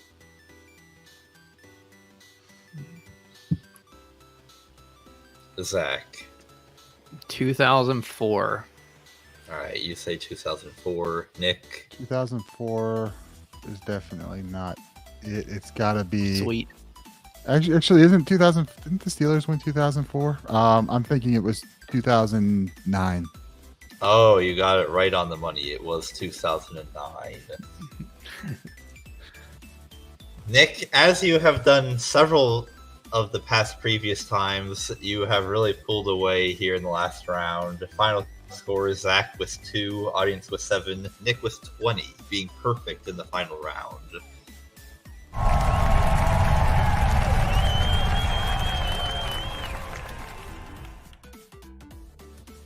Sweet. Was that it?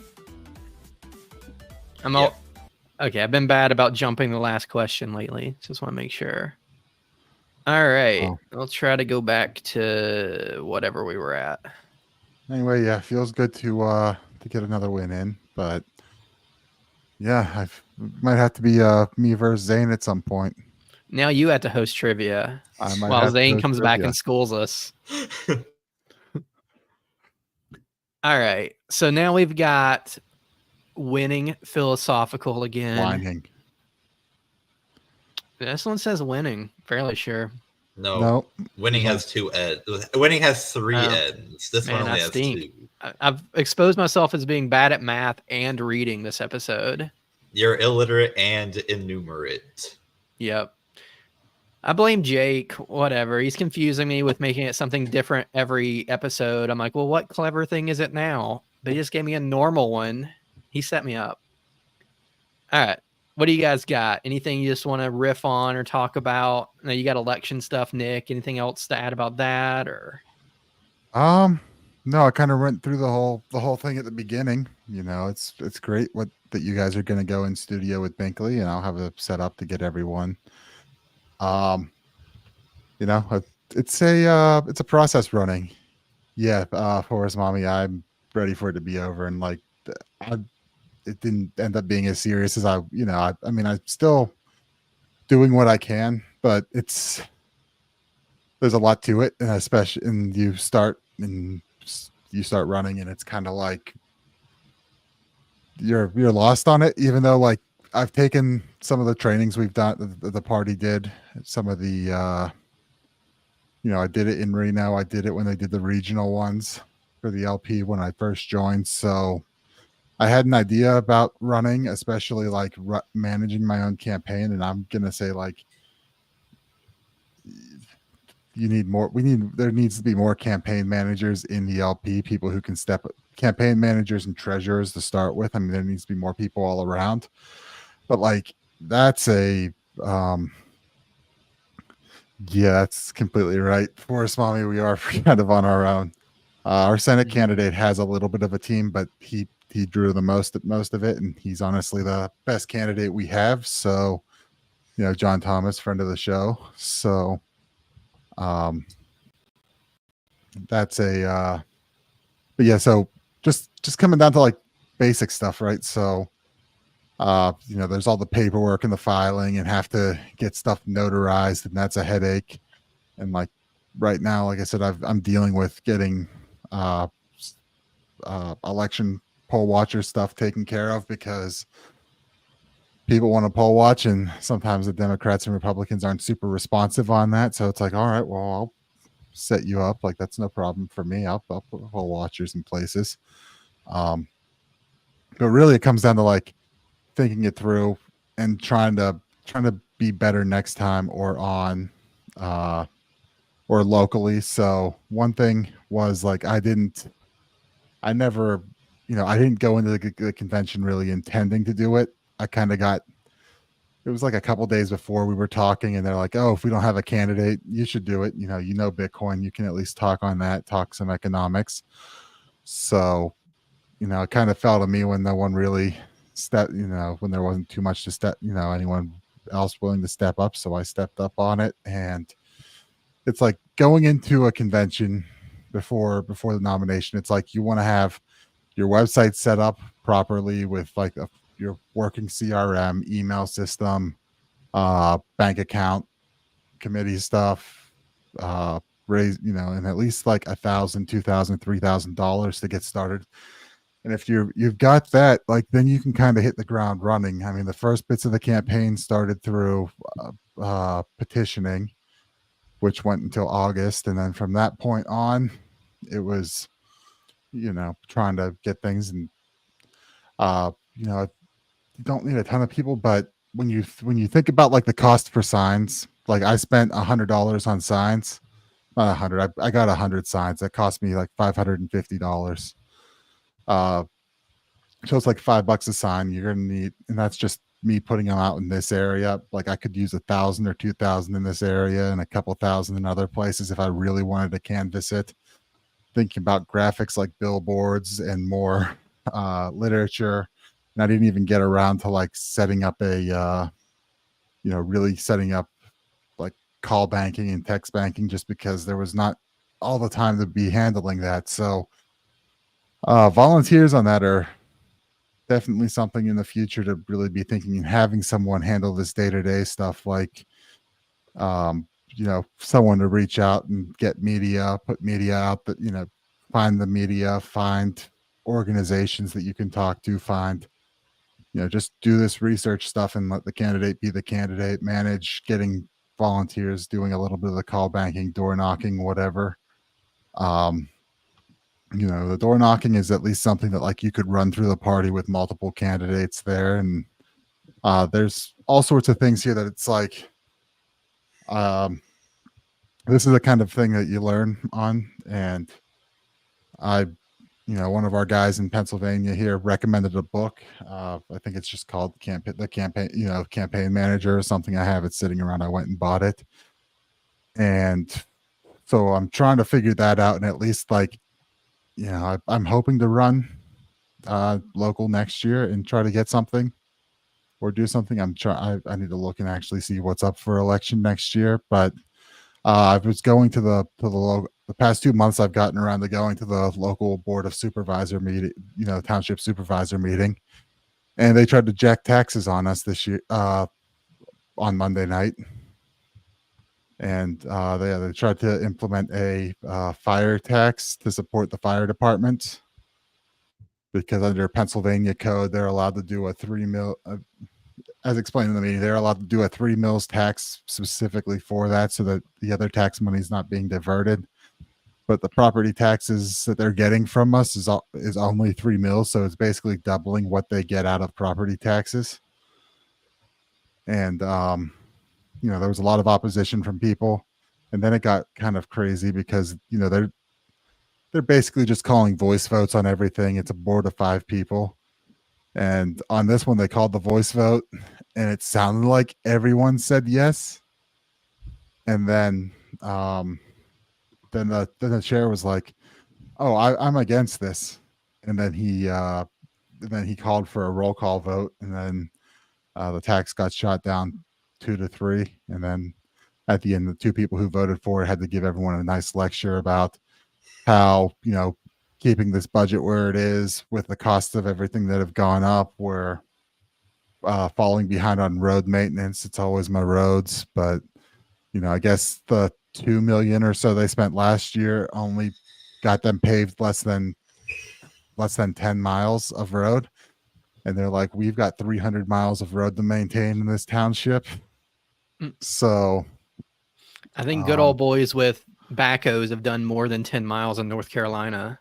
Yeah, well, and then what was funny is one of the supervisors who voted for it, people watching the meeting around me were like, yeah, well, he has a homestead exemption. He's got a farm. He's agriculturally exempt from this stuff. So of course he's fine with it. So It's always interesting, but that makes him I think when we talk and, talk about acting local, focusing local and acting local, just going there and understanding that this thing, because the 2 that voted for it have already said, well, this is going to come back up next year. So they'll just do it till they get it. Yeah. And, in some ways, because I'm almost certain all of our fire departments in the township are volunteers. So saying, go. Well, you hate volunteers if you don't want to spend more money on them. Yeah. Oh, the thing is, right, and there's a point to it that new trucks cost $800,000 or $1 million, and so you're not raising that. But there are grants and stuff, and like the local fire department, the local department near me, who they were out driving the trucks around this evening for the trick or treating and everything, but they should just charge people like $5 to honk the horn and pet their Dalmatian. They would easily get that money. Well, what they do is they is the gas station near me is they every first Saturday of the month they'll go park their truck down there and they'll sell you a hoagie for $10.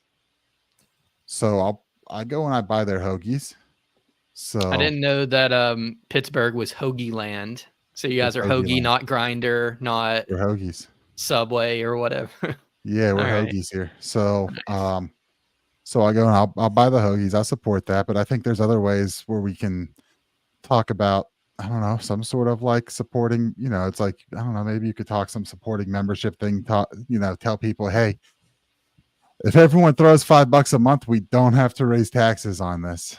Yeah. Voluntarily, at least $5 a month, and people might be like, oh, $60. And honestly, when you run the numbers on it, they're like, for the average property here, if they implement that 3 mil tax, they're like, that's going to be $80 a year. So it's like, if you convince everyone to throw $5 a month at the volunteer fire departments voluntarily, you basically got that right there. And you won't, but you might get some people who throw more. There's ways to incentivize it. Forest Mommy says they love to use the firefighters to pull at people, which is probably why they wouldn't want to solve the problem. Like if they could get a Patreon and people are just giving them money, which people like firefighters, I bet they would do that or something similar. But then they wouldn't have a reason to like convince you that taxes need to be raised every few years. Right. And like my dad was a volunteer firefighter. So like, it's not like I'm unfamiliar with the space. So, but so that was an interesting thing. So if you're not going to local meetings, go to local meetings and find out, and like find your next one, because, it's November. If they haven't passed the budget for next year, they're probably doing it in November or December. So like, that's when they're going to try to sneak the tax increase in. What they did with this was they prepared 2 budgets, and one was without the tax and one was with the tax. And they basically tried to push the one with the tax first, and that had to get voted down before they voted the one without the tax. So be on the lookout, because they're probably, if they're going to try to increase taxes, it's going to come up soon. And, you're seeing this around plenty of other places. So like in Pittsburgh right now, what I know they're talking about, Allegheny County, they elected Inamorado, who is a card-carrying member of the Democratic Socialist of America, the DSA, and she's and they have to do and there's a lawsuit currently to reevaluate what is it when you reevaluate all the property values? What's the specific word? The millage. Well, when you redo the property values, you reassess. I don't know. Reassess. That's it. Okay. Yeah. So there's a lawsuit by the Pittsburgh Public Schools to force the county to reassess so that the public schools can take more money. And then on top of that, they're talking about jacking up taxes in Allegheny County before that reassessment happens. I remember way back in like the financial crisis in like 2008, I lived around Chattanooga, and they were reassessed, and it was like, oh, everybody's house is worth so much more now. Like, you mean when the housing market just crashed and people are underwater, that's when you're saying that you now owe more taxes because your house is so valuable? It's a huge scam. Yeah. And, and it's like, I've talked to my neighbor on this, like the county right after the elections last year where we reelected elected county. Though, there's only 3 people on the county commissioners, and they jacked taxes right after the election. They're like, oh, we got elected, let's raise taxes up. And then, I'm talking to like my neighbor who's like, oh yeah, the tax increase on that's just, she's older. She's has trouble getting around, and she's like, and she's like, yeah, so it, she's saying how it's difficult when in that situation when prices are going up and income is fixed, and it's a tough thing that like there's no, you can't ever just own the house. Like even if maybe that's a thing to even consider as a step, like you come up with some program where if you live in the house 25 years and pay slightly higher, that amount gets invested in, and then by the time you've lived there, 25 years or whatever, and reach a certain age, then it's no longer then you no longer have to pay taxes, and I don't know. I'm just trying to think, how do you get, or just no property taxes for anyone over 65 or something. I mean, I prefer nobody at all, but right. It's how do you get there, right? Because unfortunately, like in Pennsylvania, the way things are, it's like statutorily, like you have to do this, you have to do that to the townships and the other municipalities. So, they have to take care of the roads. They have to this, and there's other ways maybe around it. I don't know the code that well, but at this point, when they're the ones taking care of it, that money has to exist somewhere. And it's like, until you can figure out a way to do it voluntarily and transition over to that, you've got to think, how do you mitigate the damage? Yeah. Well, we already know all the theory about how it could be done without the state. We just need to convince everybody that that's a reasonable thing to do. It sucks. So yeah, I mean, theories is so much easier than convincing people. So yeah, I'm kind of on two minds of how much time we need to spend on coming up with these intermediate proposals, like homestead exemptions for anybody over age 65, or exemptions for anybody that's lived there for 20 years or however many years. Because on one hand, I don't really care about the specifics. Anything that's going to move us in a direction of liberty is fine. Let's try it. The most important thing for any of these kind of intermediate proposals is, will people actually go for it? Because if they won't go for it, then I'm not interested in talking about it in theory, because in theory, I already know that I'm an anarcho-capitalist. It only matters in practice. Will this make people want to be more free if we can pitch it to them in this way? Yeah. And then, I feel like people confuse a lot,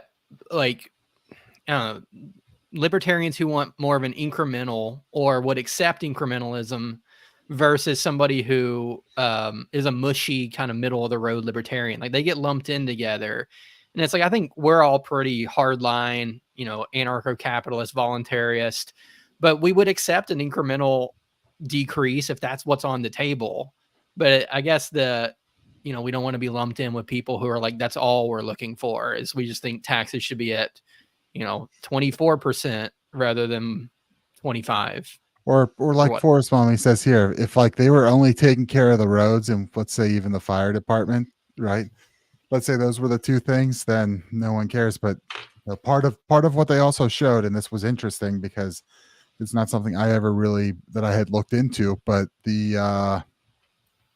when they showed a pie chart of where your property taxes go. And you want to guess where the vast majority goes? Wait, your property taxes? Yeah. Failing schools. The failing schools. It was 80% of what you pay in property taxes goes to the schools, and then they're taking a cut, and the county's taking a cut. It's that was kind of wild to see that breakdown whenever because I didn't realize that was how the breakdown was. So that was an interesting to learn. But yeah, if your taxes were okay, we're going to take care of the roads, and we're going to take care of have a fire department that's volunteers, but we're going to make sure it's funded with the right equipment.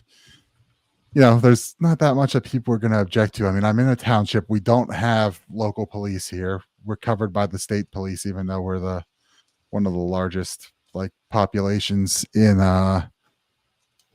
technically Pittsburgh suburbs. Population wise, it's 40,000 people, but it's a massive land area. So but you know what they did also take the time to approve also? They decided they needed to hire a deputy director of community engagement. So does that mean they have a director? I assume so, but other people watching were like, what the hell's a deputy director of community engagement, and why do you need that? Well, you got to make sure you're engaged with all the ways that they're spending the property tax.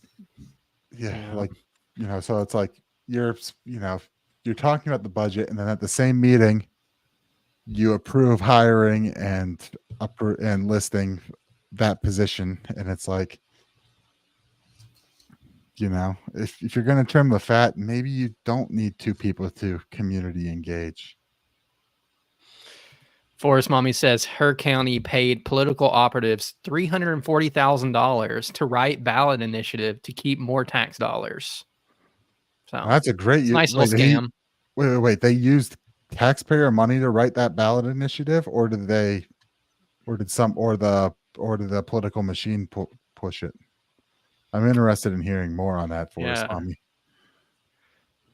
All right, Zane, you got anything to whine philosophical about? No, I think that pretty much does it. I guess one more comment on this is even like your typical Republican that will be like, we just need to make sure that the county is spending our money properly. You have to realize that that's impossible. Like just listening to Nick talk about, all of the ways that the bureaucrats are going to resist having the budget cut. Talking about the schools that are taking 80% of the money. I'm sure there's tons of fat there, and that you could, cut the school's budget and probably improve the quality of the education at the same time. But you would never know, because if you ever tried to cut the budget of the school district, all of the bureaucrats that run the schools and all of the people that work at the schools that have been raised from the beginning of their careers and even before that have been raised up in the system where more funding equals better education just automatically. Mm-hmm. They will do nothing but complain. They will do nothing but take away all of the programs that people would actually want instead of cutting all the programs that nobody wants. And there would be no way for you to know, because you don't have any specialized knowledge about how the schools operate. You don't know exactly how much it costs to run a school, or all the things that you need to be purchasing to run a school, or where you are overpaying, where the city is overpaying. And if it were a private business, this wouldn't be a problem, because the only decision you have to make as a consumer is, do I want to buy this product at this price or do I not? And the businesses, just from that one decision of yours, will figure out how to run the business in the best way possible. But if you're the school and you have no choice in the matter of whether to send your kid to school there, now the school has no incentive to do any of that. And it's on you as the taxpayer to somehow have enough knowledge and civic engagement to be able to tell where exactly the school is overspending and where they should be making cuts. And the bureaucrats that work at the school will be trying to interrupt you and lie to you at every step of the way. And it's just not possible. You've got to get over this idea that it is conceivable to run the government like a business, because it's not a business. Yeah, it's, so I don't think that I actually think the school district I'm in is not terrible. I think it's a half decent one. But knowing it takes that much money and just thinking like, one, now knowing that 80% of the tax dollars taken on property tax are going over there. And I was like, okay, now I got to figure out the school board meetings and start going and figuring out where my money goes there now. So I started hitting the township, but now I got to figure out what the school board, what the school's doing. And then maybe that's the better way to run if there's a spot open, is to go at them and, fire every diversity coordinator or administrator in the district, fire every bit of dead weight out there and just try to trim it way down. Yeah. All right, let's move on to a quick drunkard of the week. I am not fucking drunk. Well, 19th or blue. Every pretty girl deserves to go to a ball. This is everything about, it's a clam. I love it. I gotta be honest with you, I feel like I'm a little bit too drunk to stand up. On Wiedersehen, asshole. I'm drunk right now. All right. I don't know if this one's a traditional drunkard of the week, but I felt like these people were prime for us to make fun of. So let's Do we watch have like I'm guessing we have a clown then, not a hero. yeah, this is a bunch of clowns. So let's see this real quick. We'll just play like 30 seconds. Too political? My bad. I just don't know if I'll be able to own a credit card without my husband's permission in 7 days. Oh, did I get too political? My bad. I just don't know if I want to get rid of overtime in 7 days. Oh, I've gotten too political? My bad. I just want to make sure I have access to birth control in 7 days. Oh, I got too political? My bad. I guess I don't know if I'm going to be a U.S. citizen in 7 days. Oh, I got too political? My bad. I'm just worried I won't be able to love who I love in 7 days. Oh, did I get political? My bad. I just don't want my mother to be denied her health care because she has a pre-existing condition. Oh, I'm being too political? My bad. I'm just fighting for the future of my daughter. Oh, I got too political. All right. Aw, It's just more stupid. Did crap like somebody that. say you can't kill babies? Wah. Well, and, you know, Trump's obviously going to revoke that guy's citizenship and break She's up definitely not families. going to be able to own a credit card without her husband's permission because that's anywhere in anyone's platform. Yeah. Like that's the left. Like there's things they can be criticizing, but leftists are so fucking stupid that they can't even like cut. They can only argue with straw men. Yeah. That is such a and good point. and then- There was and then- there was not a single person in that video that was actually saying something that Trump or anyone else on his campaign has ever actually said. No, they just believe these. They just come up with these straw men like I can't own a credit card. Yeah. Oh, I shouldn't have. I paused too early. This guy says he doesn't know if he would be warned about hurricanes if Trump wins. My family in Western North Carolina will be warned of the hurricane coming in 7 days when the National Weather Service is gone. Oh, Yeah, there will be no meteorologists. We will be completely blindsided by gigantic storms headed towards us. Well, the climate Yeah. doesn't exist, so That's yeah, true. without the government watching the weather, how would we figure it out? you know, if Trump gets reelected, the climate will just disappear. I hope so. Yeah,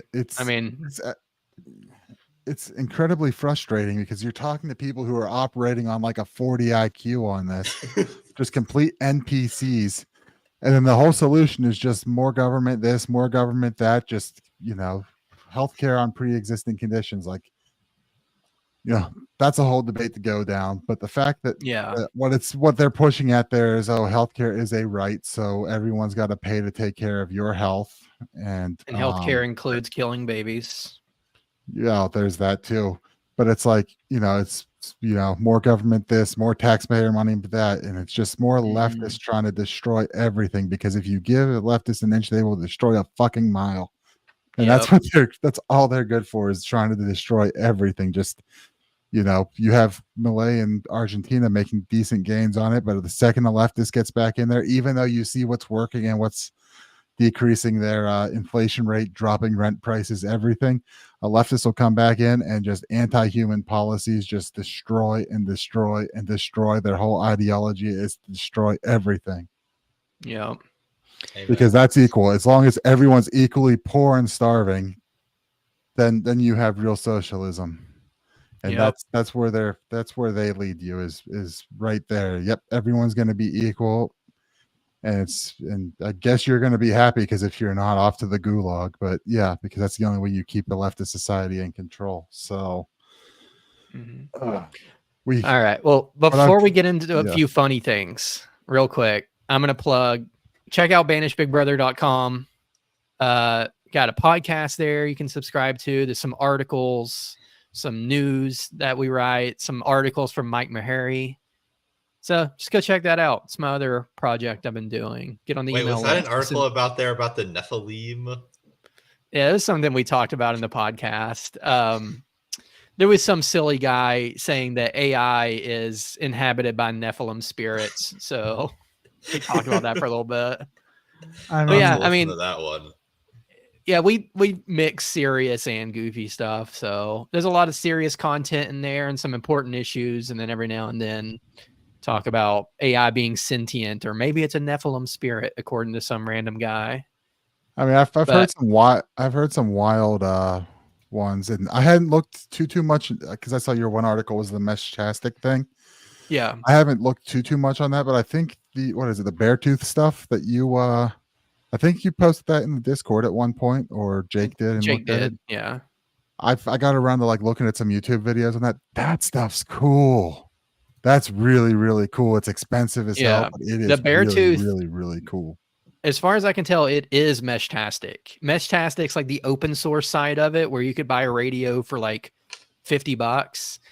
And then Beartooth is mesh-tastic with a walkie-talkie integrated into it. So, but it's like $2,000 or something ridiculous. It depends because I was looking. I think you can get a set of the radios for like 1,500 or so.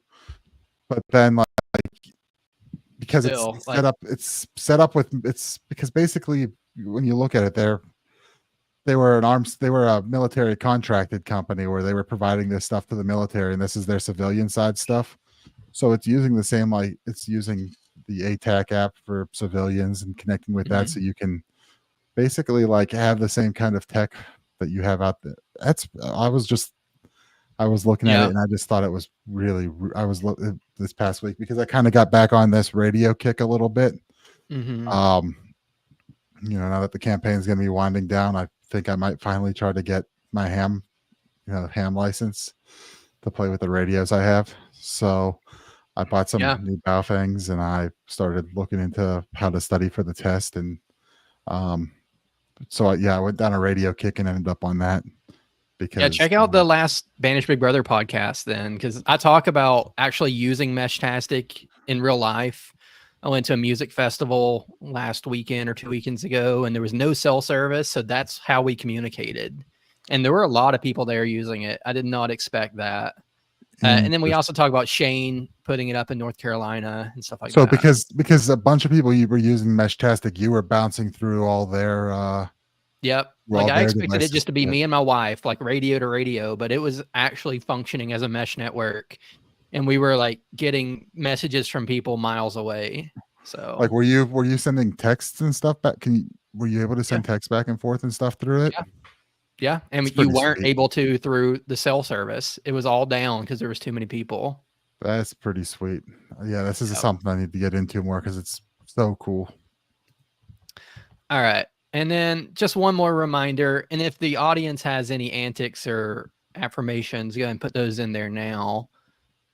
Brian says gremlins run all technology, obviously. But one more reminder, just about election night special, Liberty Libations, Propaganda Report. Tune in for that. It's going to be on this channel. It's going to be on Binkley's channel, Rumble. It's going to be all over the place. So just make sure you're following us at one of those. It can be here at Peaceful Sea or Brad Binkley / Johnny Blastoff on YouTube or all over Rumble. Just make sure you tune in for that. It's going to be a good one. And then let's see what the audience is saying. Grumpy says noggers are weird. So there is a civil war between eggnog and anti-eggnoggers going on right now.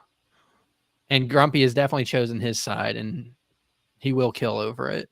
Yeah, the LPPA, as far as the winter drink category, took the position of what is called boil-o, which I don't know what it really is. It's a thing out in like coal country. I guess coal miners moonshine. Okay. Flavored with is it alcohol? I don't know why I said that weird, but yeah, it's coal miners moonshine. Yeah. Oh, that's cool. Yeah. Okay. Now I'm on one of our guys it. out further east, and I'm like, dude, no one knows what that is outside of your county. Yeah. But all right. Let's move on to the funny stuff real quick. So remember this from, let's see, I think this is just like a year ago. It says Republicans float a quiet conspiracy theory that Biden won't be on the ballot. So it's another win, conspiracy win. And then we'll move on to actual videos like we normally do. So this one, I think, was sent in by Alden. Oh yeah. And we can't hear it. Training her dog to be a vegetarian. I think we should all pay very close attention to this. Have a look. So some of you just don't believe that my dog's a vegetarian. So I have this set up right now for you guys to see. We have this really gross, it's like a beef, like dog food. And then I have this delicious green salad. So I'm gonna bring her out and we're gonna see which one she likes. Also, my dog is very healthy. She loves greens. She loves her salad. And I don't force her to eat her salad. It's what she likes. Come here. Come here. Okay. Okay, so this is Bonnie. She is my little vegetarian. Okay. Now, no. You got salad. Look, you need the salad? Take one. My dog would just eat bowl. Here's a All right. And then joining us for the last funny thing, we got Jake, Yeah. aka Justin, apparently. I'm my neighbor Justin tonight, y'all. Avid pickleball player. Nice. All right. You're just in time for us to watch this one that I think Zane sent this one in. So who is this? Yeah, Is this LeBron James? Yeah, I think that was Zane's. Jake, unlike you, Zach actually plays the clips that I send in when he's the host. You send them in 10 minutes before the show starts, so you can shut your mouth. All right. Oops. Here we go. It's 1187 AD, and I was hooping with my good friend Pope Gregory VIII. Suddenly, I saw a tweet from Adrian Wojnarowski saying that Jerusalem had fallen to Saladin's Muslim army. I said, "Oh hell nah," and I told the Pope.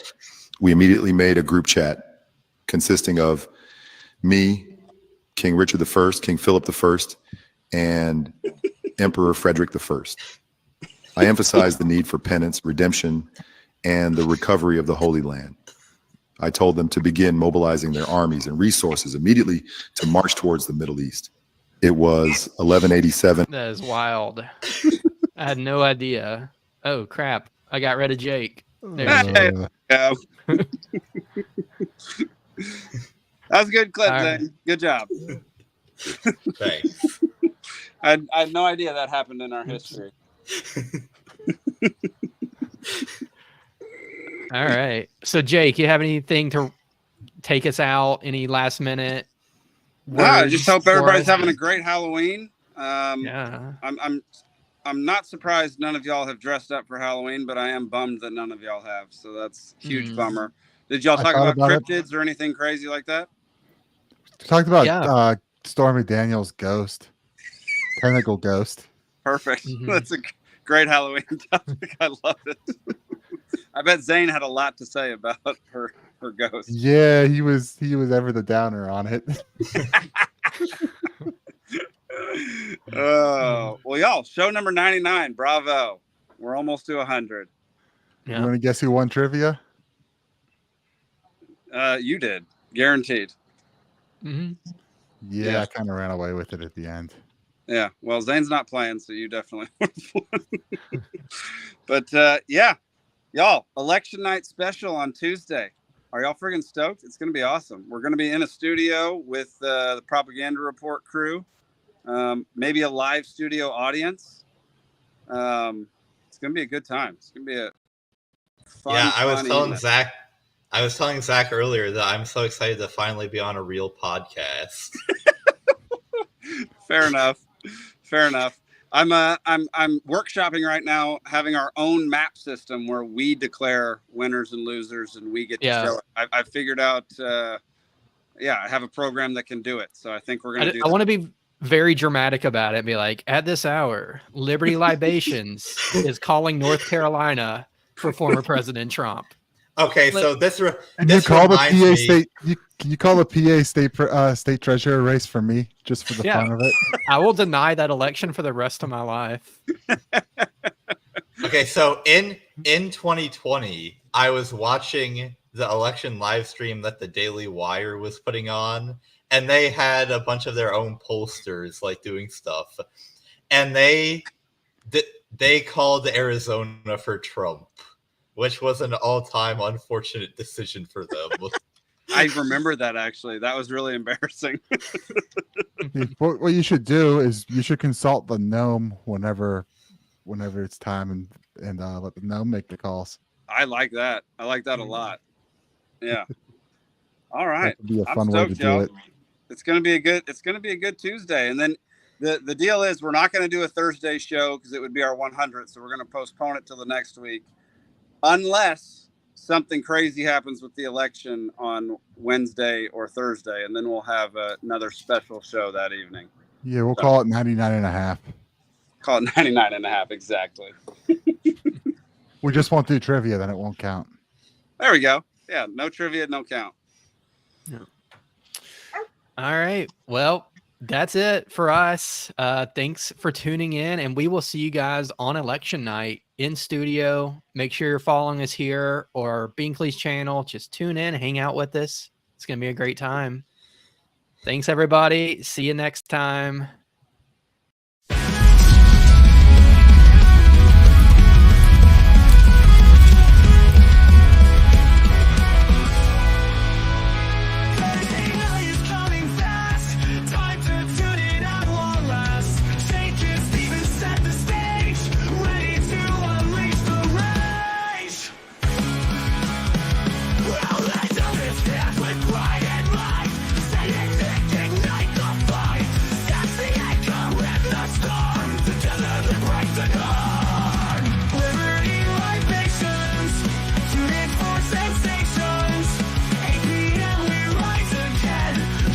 Crew and let's